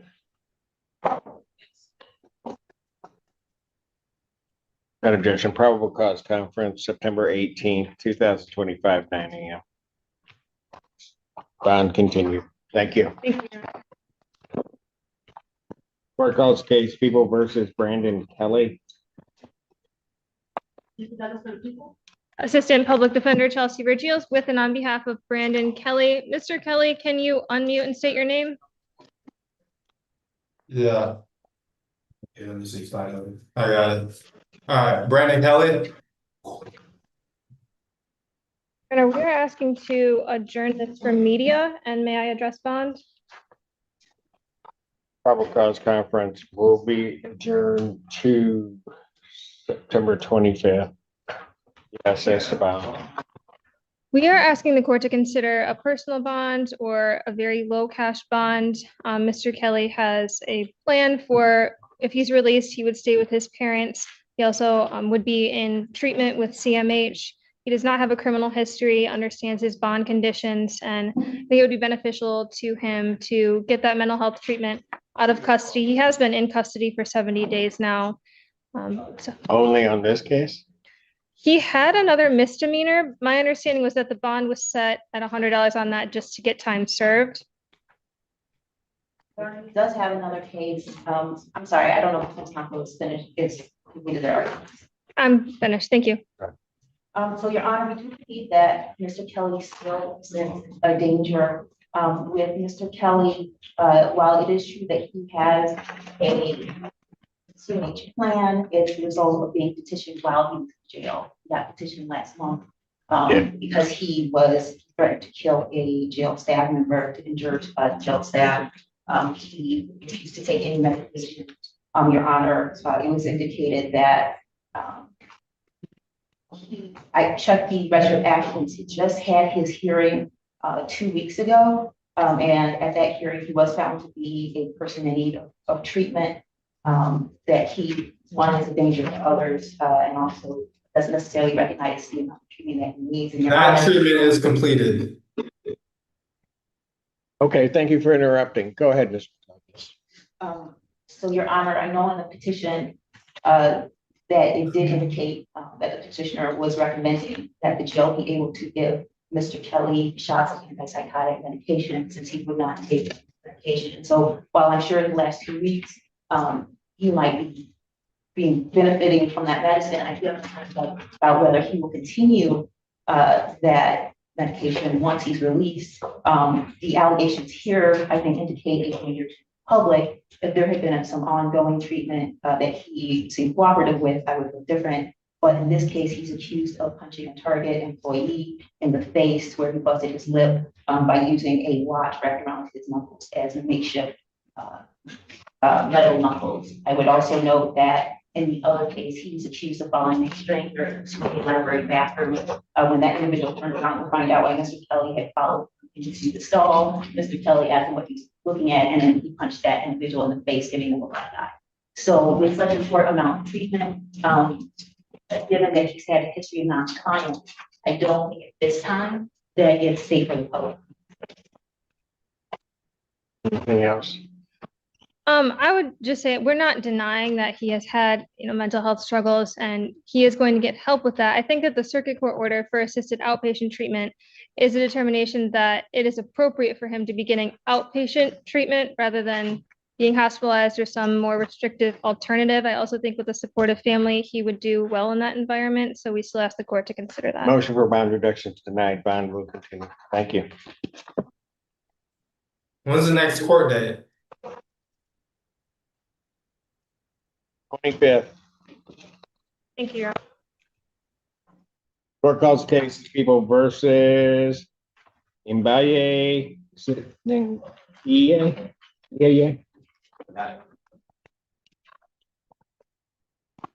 Good morning, Your Honor. Assistant Public Defender Davi Leba on behalf of Mr. Ngai, which I believe is the correct pronunciation. Yeah, bye, Baba. Mr. Ngai, could you please state your name, sir? My name is Baba. And good morning, Your Honor. Assistant Attorney General Clarissa Williams on behalf of the people. And Your Honor, what are we doing? And Your Honor, I do have a green sheet.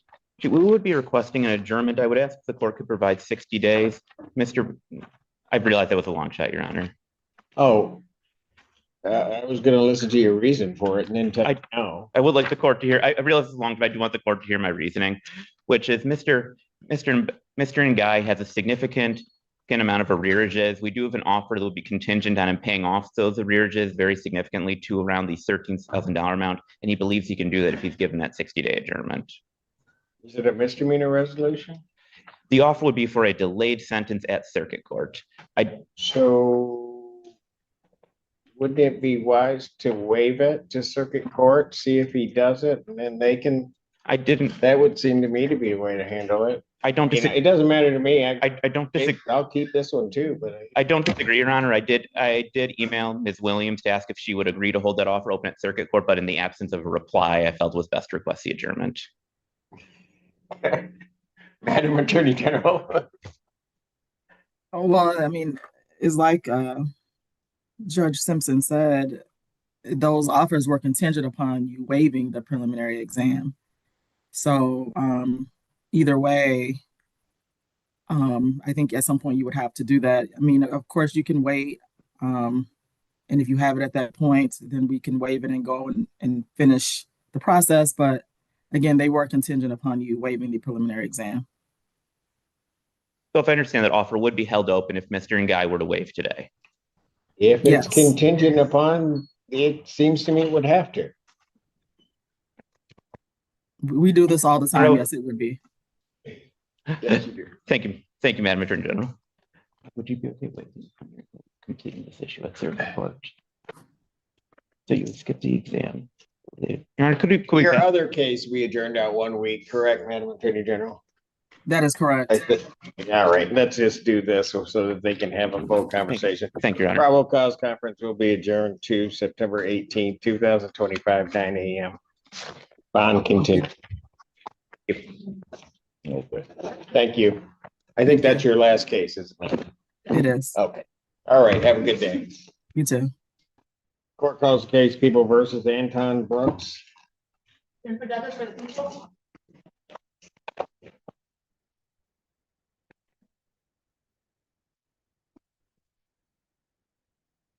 morning, Your Honor. Brandon Bird on behalf of Anton Brooks. And Assistant Public Defender Ben Dunaway on behalf of Mr. Brooks on the case ending in 1261. Your Honor, we're demanding on the 1261 case. Pardon? We're demanding exam on the 1261 case. And we're respectfully requesting exam. No, I appreciate no. So he'll get his. You keep up with your demands. No. Discovery on both of these matters is complete. Yes, Your Honor. As far as I know, Your Honor, I was told that there is no body cam in this. I just wanted to make sure that's correct. There's no video in the case of Mr. Bird. That is RNO that it wasn't on the street. It was actually here at the service center in between exams. Yes, Your Honor. So there was nobody. Okay. Oh, and I have it that they pulled him over for 10. for his tent on. The hallway? For the RNO? Correct. Well, Mr. No. Bird's on the. Hold on a second. Denowith is on the RNO. And Sorry, I thought you were on RNO. So, do you know when you could provide me that body cam, please?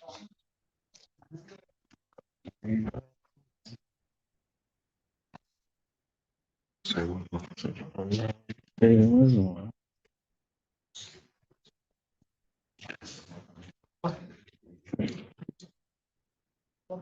This 2 weeks ago.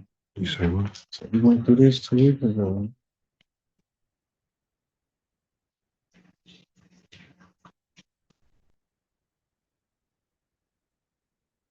Don't have any. so they're indicating there is no media. Respectfully, we'd like to respectfully request exam, yeah. Okay, would people have their witnesses available the 23rd? Yes, Your Honor. Preliminary examination in person of these matters, September 23rd, 2025, 9 a.m. before Judge Fresh Hour in both matters. Bond will continue. Thank you, Your Honor. Court does call the case of the people versus Demetrius Job.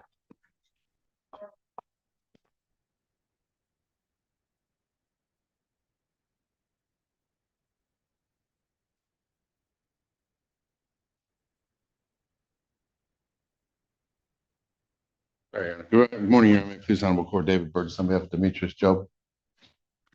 All right, what are your name, sir? Demetrius Job. Thank you. What are we doing? We're setting a preliminary exam on this matter. Discovery is complete. Yes, Your Honor. People have their witnesses available the 23rd. Preliminary examination, September 23rd, 2025, 9 a.m. That is before Judge Barr. Thank you, Your Honor. Thank you. Bond continue. Me too. Court does call the case of the people versus Quentin Coleman Ebersol. Then on behalf of the people, Your Honor, Joe Simon, on behalf of Mr. Coleman Ebersol. State your name, Quentin. Quentin Coleman Ebersol. Your Honor, in this case, the people and I are engaged in some negotiations. There's also a little bit of continuing discovery. Ms. Zenda is going to be leaving town next week, but she and I have pledged. What? Yeah, that's what I hear. Oh. Do I have a new last name I need to learn? Because I keep tripping over Lonnie. Never Phelps. know till they get back. We will. Yeah. We won't. Sweet. Go ahead. It's been hard, Ashley. I'm sorry. In any event, we have pledged to try to make a resolution actually before she goes. And we're asking the court because part of that resolution may involve possibly a stipulation as to bond. So asking the court if it would adjourn the matter 1 week, and we will not address bond today in consideration of those discussions. But hold it. Zenda won't be here next Thursday. Right, but we're hoping that we will have our matters resolved by when she leaves so that somebody else can just stand in her stead. Leaving Tuesday. She told me. I'm sad. Me too. I'm happy for her. But I'm sad. Okay, that makes me feel better. All right. Don't like to do that, but I will. Understanding that September 18th, 2025, 9 a.m. Bond continues. Thank you, Your Honor. Thank you.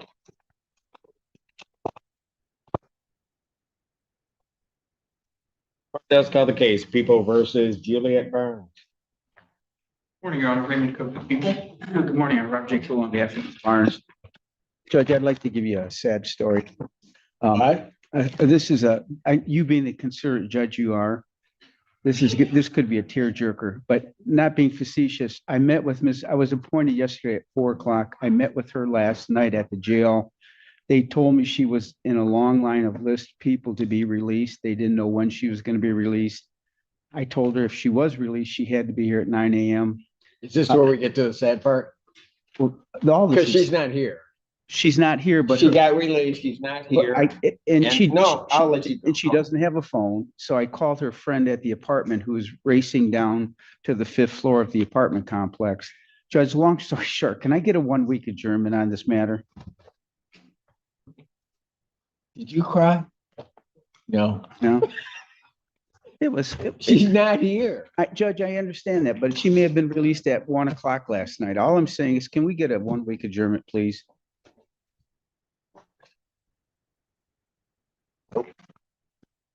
Here's what I will do. Bench warrant will issue for defendant's failure to appear. Bond will be set in the amount of 10,000 cash surety. That warrant I will not issue until late September. September 16th. Thank you, Judge. I appreciate your. What? So we could technically walk in next week then. Okay, technically do anything you want. I don't know where you're walking into. The jail? I'll just let that go. Thank you. All right. Calls the case. People versus Sean Odom. Alexander, on behalf of the people. Yes, Your Honor. Brandon Bird on behalf of Sean Odom. Mr. Odom, can you please state your full name for the record? Sean Martell Odom.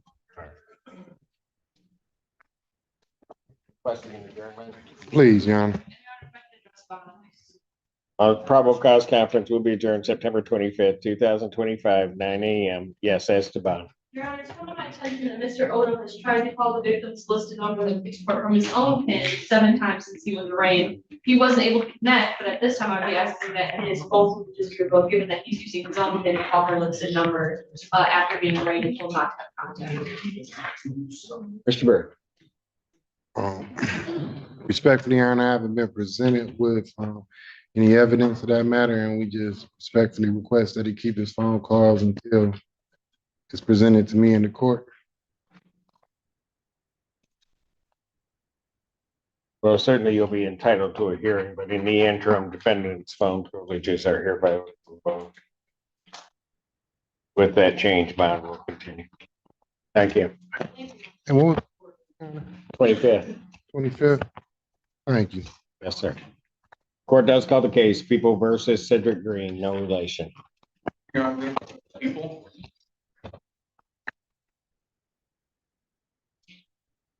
Wow. Good morning, Judge. Good morning. Beautiful day today. Well, you're gonna change that. No. Well, Judge, just for the record, Christina Costantino appearing on behalf of Mr. Green.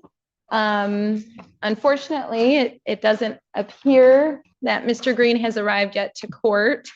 I was just expecting him. Yeah, sure. I mean, I was just assigned his case yesterday.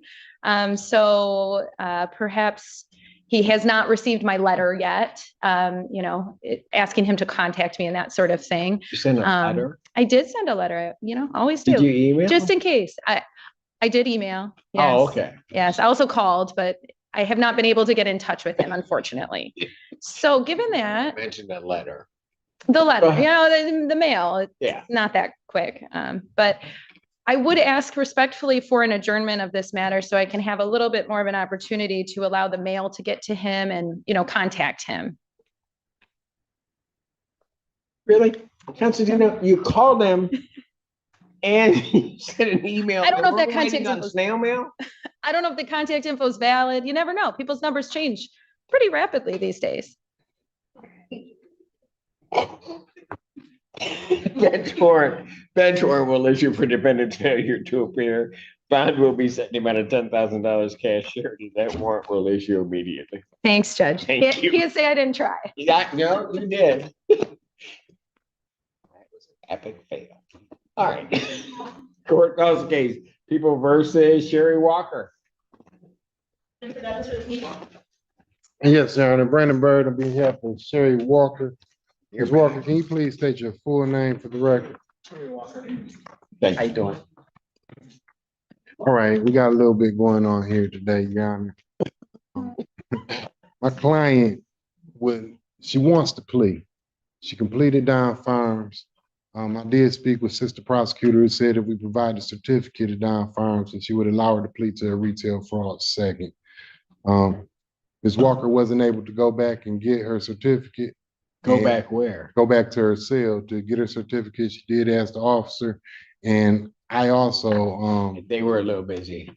right, Don Yeah, Farms was a yeah. little busy. There's a lot of busy, but I did try to see if I could find Don Farms within the building, and unfortunately, I wasn't able to get a hold of him. So I know Ms. Walker doesn't want to adjourn this anymore, and she wants to take responsibility for her actions and take Sister Prosecutor up on her plea. I'm wondering, first of all, if you have a copy, and if you want Of what? of her Don Farm certificate. That'd be a no. Okay, if not, then Can I get it for her What? later on? Can I have her to send it to you later on? I gotta give it to the prosecutor. Okay. Then unfortunately, I did everything I could, but we're gonna have to adjourn this matter. But I would like to address bond on Ms. Walker. Here's what I'll do. I'll let you address bond if you want. Rather than adjourn what would be a customary 2 weeks, I would adjourn it out 1 week if it's a certificate, because the other paperwork has to be completed for me to take the plea in any event. Thank you. Does that work for you, Ms. Walker? I realize you don't want it adjourned, but Okay, can you say that again? Repeat that? I'll adjourn it out 1 week, which would be a shorter time period than I normally would. Okay. Because you've got the certificate, it just needs to get there. They also then have to fill out paperwork for me to take the plea. So I'll do that for you. Okay, I appreciate it. Okay, Absolutely. I'll do that for you. I'm not doing Thank it for him. Okay, good. Okay. Whoever you do it for, Your Honor, I appreciate it. Probable cause conference will be adjourned September 18th, 2025, 9 a.m. Bond continue. Right. Thank you. Court does call the case of the people versus Clyde Harris. Morning, Your Honor, Raymond Cook for the people. Harris? Twice. No, Judge, this one's here. Oh, I told you, he knew his name. Here and looking very professional, Judge. Christina Costantino, appearing on behalf of Mr. Harris, who is present here. Mr. Harris, could you please state your name? Malachi Harris. So I told you. Judge, this is a date and time set for a PCC. I was just assigned on Mr. Harris's case this week, so we would be respectfully asking for an adjournment of the probable cause conference to ensure discovery is complete. Probable cause conference will be adjourned September 25th, 2025, 9 a.m. Bond continue. Thank you very much, Judge. Malachi, thank you.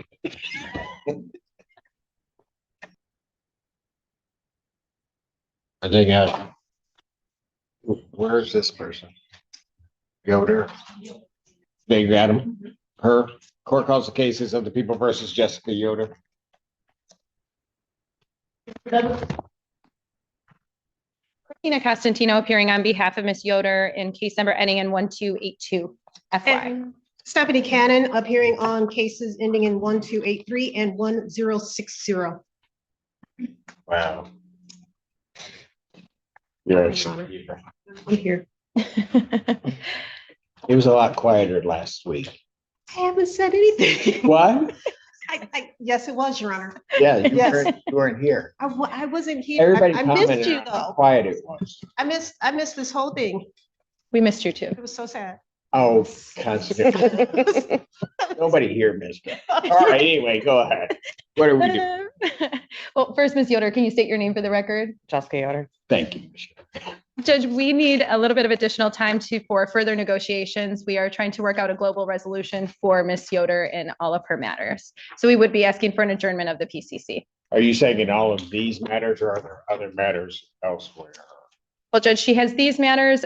She has a violation of probation up before Judge Washington in 14B, as well as one other matter in front of you. That's a misdemeanor matter. Right. And so the one before Judge Washington, when is that set for? Judge, it was supposed to be heard this week, but it got moved to the 18th. Is that correct, Jessica? The 18th of this month, September. So what I'll do is I'll adjourn probable cause conference to the 25th, 2025 at 9. Bond will continue. Thank you very much, Judge.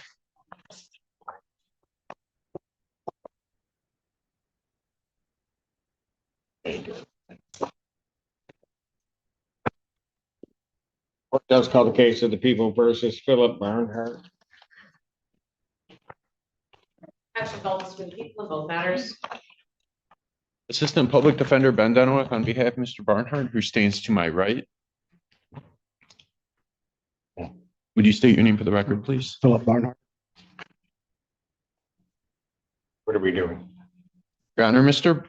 Barnhart is prepared to waive his exams. I think there may be another issue that the APA wants to bring up, though. Report and receipt of the bond violation report from Community Corrections. I have a report dated September 10th, the progress report, yes. Yes, Your Honor, and I understand that the defendant was released from jail on September the 2nd, went to Community Corrections to test on September the 3rd. And when he tested on September the 3rd, he tested positive for cocaine, THC, benzodiazepines, and Suboxone. I understand also that this was his first test, so there is an argument that he may not have been on bond at the time that these substances were consumed, therefore it may not be a bond violation. However, I did double check X jail and he was booked on August 31st and released on September the 2nd. So there were 3 days in custody. So it's possible that certainly the THC could have been from before. The cocaine, I'm less certain of, with extremely heavy use, maybe 96 hours on cocaine, but no matter what, these are OWIs at least 4 and 5, and there's another pending OWI in Wayne County. I'm very concerned that he is not able to control his substance use and is a danger to the community. Your Honor, I believe there's a window that would make this not a bond violation. I think if he would have used on August 30th or the 31st. But if this is a 5 and this is showing up in his system at all, I would consider him a danger to the public and that his bond is inappropriately set. So I'll let you make your argument, but. Can I have just a second, Your Honor? Sure.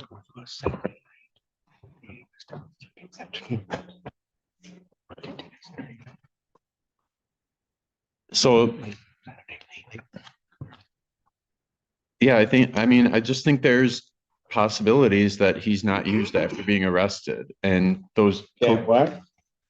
I mean, cocaine could stay in his system for up to a week if there's heavy use. So the failure. Let's say, well, I don't know, a week, but let's say I agree with you regarding that.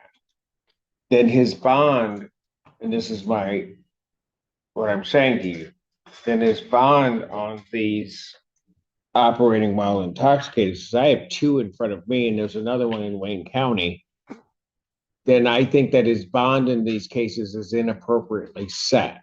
And what I mean by that is that I clearly have these 2 cases. There's the other one in Wayne County. He's got priors and he's still using.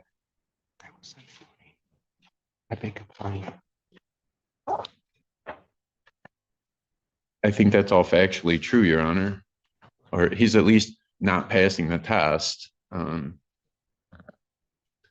the court be willing to have him test today? Would he come back clean? Yes, sir. But here's again my problem, Counsel. My problem is really the danger to the community. Because I have an incident that occurred in February of 23. This other one occurred in July of 2023 or 23. He's got a pending Wayne County one. He's got prior ones, and he's still using. So I don't know that he should be out, because at some point luck's going to run out. He's going to get behind the wheel and he's going to take somebody out. I don't have a vehicle. Your Honor, I don't believe he's driving. The test certainly indicates use. Look, drunk driving is absolutely dangerous, but there's no dispute. I think if he's using drugs in his own home, I don't believe that's a danger to the community that rises to the level of him needing to be incarcerated. I think he can remain out if he fails a test. That would be a bond violation at this point, because he has been on bond since, I think that would be the 29th, 28th or 29th. So if he fails the test at this point, that would conclusively prove use while on bond. And I think absolutely the court at that point would have undeniable jurisdiction to revoke his bond. I would say that I don't believe the information in front of the court at this point proves he's actually a danger to the community. So you're arguing to me that with all this is legitimately 4 and 5 with another one pending in Wayne County, and he's still using. You're saying it doesn't show to me that he's a danger to the community? I think if he was driving, I wouldn't absolutely not even argue that, no question. I think him failing those tests, and we don't have a pattern or anything like that. You know, we don't know if this is a one-time slip up. We don't know if he's used while he was on bond. I think the court could allow him to test today, and that would solve the problem. May I respond? Right. I would wholeheartedly disagree that there's no pattern. I think that the defendant having 3 previous convictions for OWI in 2002, 2004, and 2016, a 2023 Wayne County case, a 2023 Washtenaw County case, and a 2024 Washtenaw County case is absolutely a pattern. Furthermore, Your Honor, in this matter, if I recall correctly, and I think I do, but I will make sure, I believe his BAC was incredibly high. And I'm going to double check that before I get that search to the court. But if I recall correctly, I think in both cases, his blood alcohol content was above a 0.3. That's correct, Your Honor. So we are not, if this isn't a pattern, I don't know what a pattern is.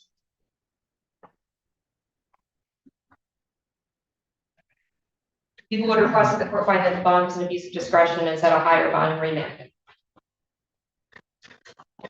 I just don't think the circumstances have changed since the bond was set, because and I know the court could disagree, but we don't believe there's evidence he's used since the bond was set by the magistrate, at least conclusive evidence. It's up in the air as far as he failed the test. You keep arguing the use. The argument is, even if I give you that, the argument is I don't know that he should be out. Any use, given his record, and he's out on basically a PR, I think is an abuse of discretion. Now, if you want to argue that with me, certainly I will hear you. Okay. I think it would not be abuse of discretion because of the length of time that has passed. So, we're already into August 2025. The positive test, we can't really deny it, but what we can say is he's not driving a car. So the extreme danger to the community that comes with intoxicated driving is not present. Obviously, there's some danger to the community in hard drug use, but I believe it's less. I believe it can be managed with restrictions such as continued testing. If he fails again, he's obviously used while on bond. The court could do that. I think the court could order increased testing. You could put him on 3 times a week. I think he was on 1 time a week. I mean, the court could order testing every day if the court felt that necessary. There's a lot of options other than just incarcerating him.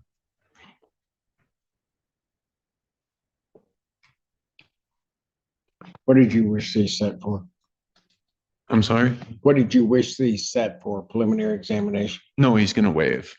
He's waiving. All right. So at this point, what I will do is his bond is going to be changed. I'm gonna set it at $25,000 cash or surety. So you're waiving your right to preliminary examination in these cases? Sir.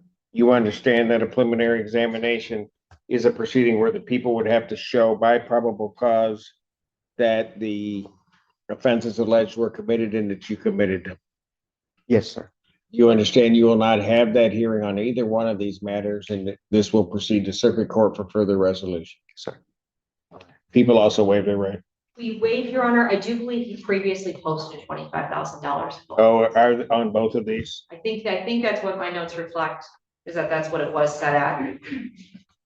I mean, I thought they were PRs. Sign the It might form to be waive after PRs, this. $25,000 PRs, but I There, I have on each of these that they're PR. Oh, I apologize, Your Honor, my mistake. Thank you. So people do waive We do. preliminary examination, haven't been waived, defendants bound over to circuit court on a single count in each case. We will stand mute, waive the formal reading. Defendant having waived formal reading, standing mute, court will enter not guilty plea pretrial. Custody pretrial date. September 24th at 1:30 with Judge Sean. September 24th, 2025, 1:30 before Judge Conlon in each of these matters. The bond, as indicated, is set in each case. It will be changed from a personal recognizance to a $25,000 cash or surety. Defendant is remanded. Yes, you may. Court does call the case of the people versus David Davis.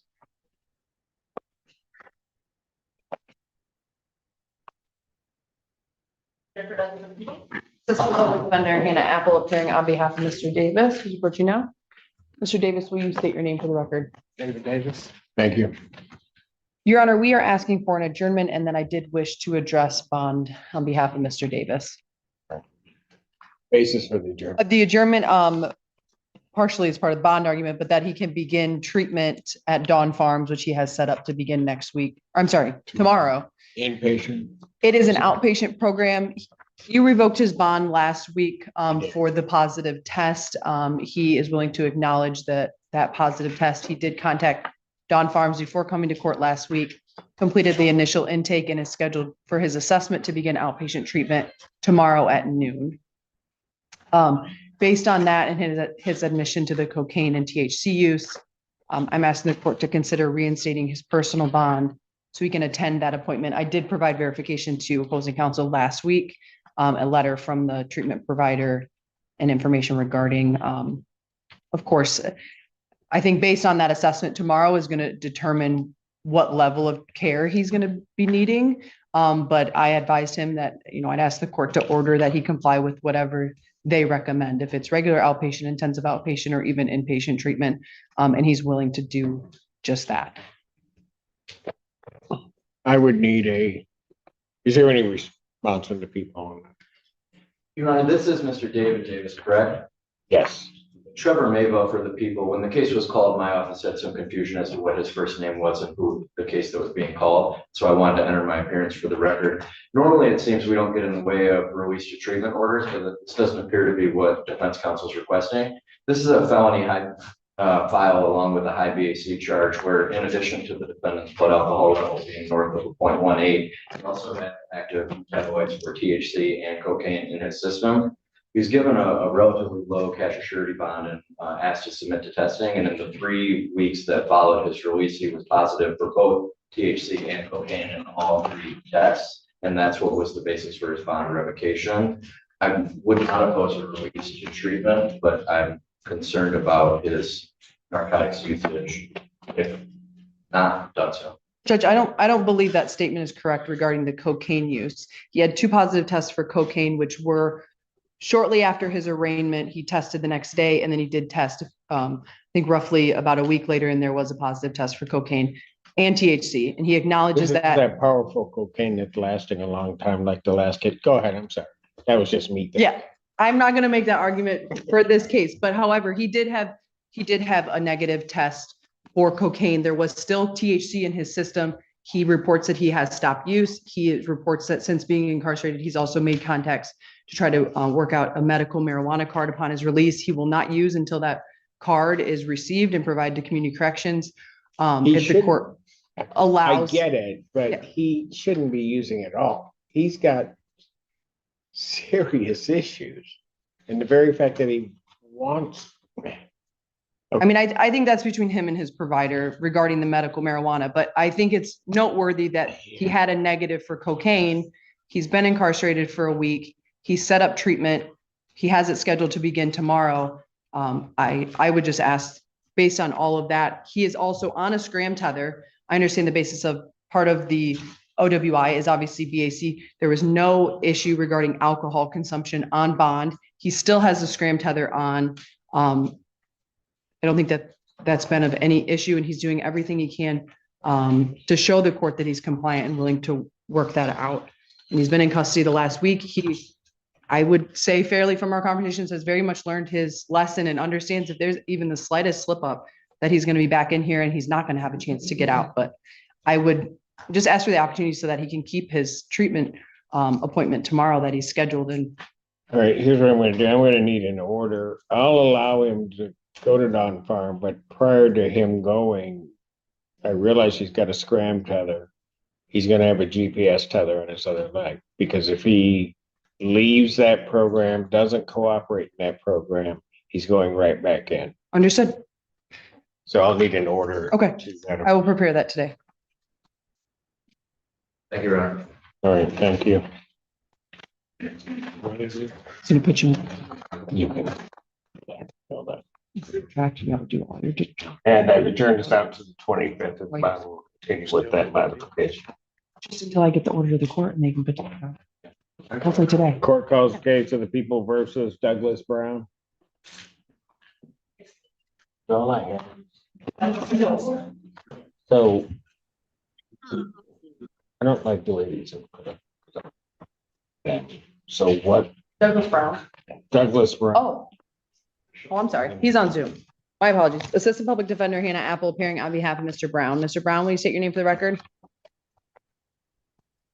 Douglas Brown, sorry. Thank you. Your Honor, we are asking the court to consider a very brief adjournment of 1 week. Mr. Brown is retaining counsel. There's been communication regarding Mr. Vincent's office, and I spoke with Amanda Are they gonna today. enter their appearance? They plan to file that all today. The appearance and the substitution. Did you talk to Mr. Vincent? No, I talked to Or- him. I talked to Amanda. Okay, then I'll believe it. Okay. Thank you. You just need a week? What did, so you, my condolences to your family, first of all. And secondly, though, you guys sent him here alone last week. So I don't know what? As you can understand why I had to. No, I understand why, but yeah. I don't know what, I can't remember what he did.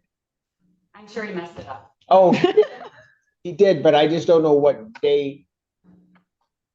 We do have a matter in front of you next week on the 18th.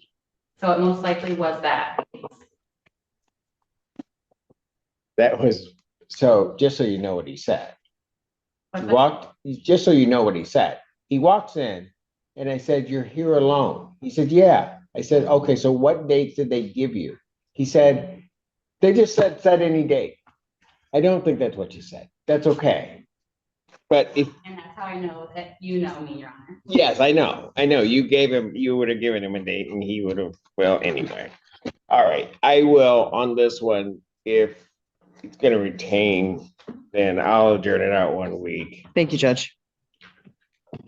Go with the other 135. September 18, 2025, 9 a.m. bond continued. All right. Thank you, Mr. Douglas. Is that it for us? 14A stands adjourned.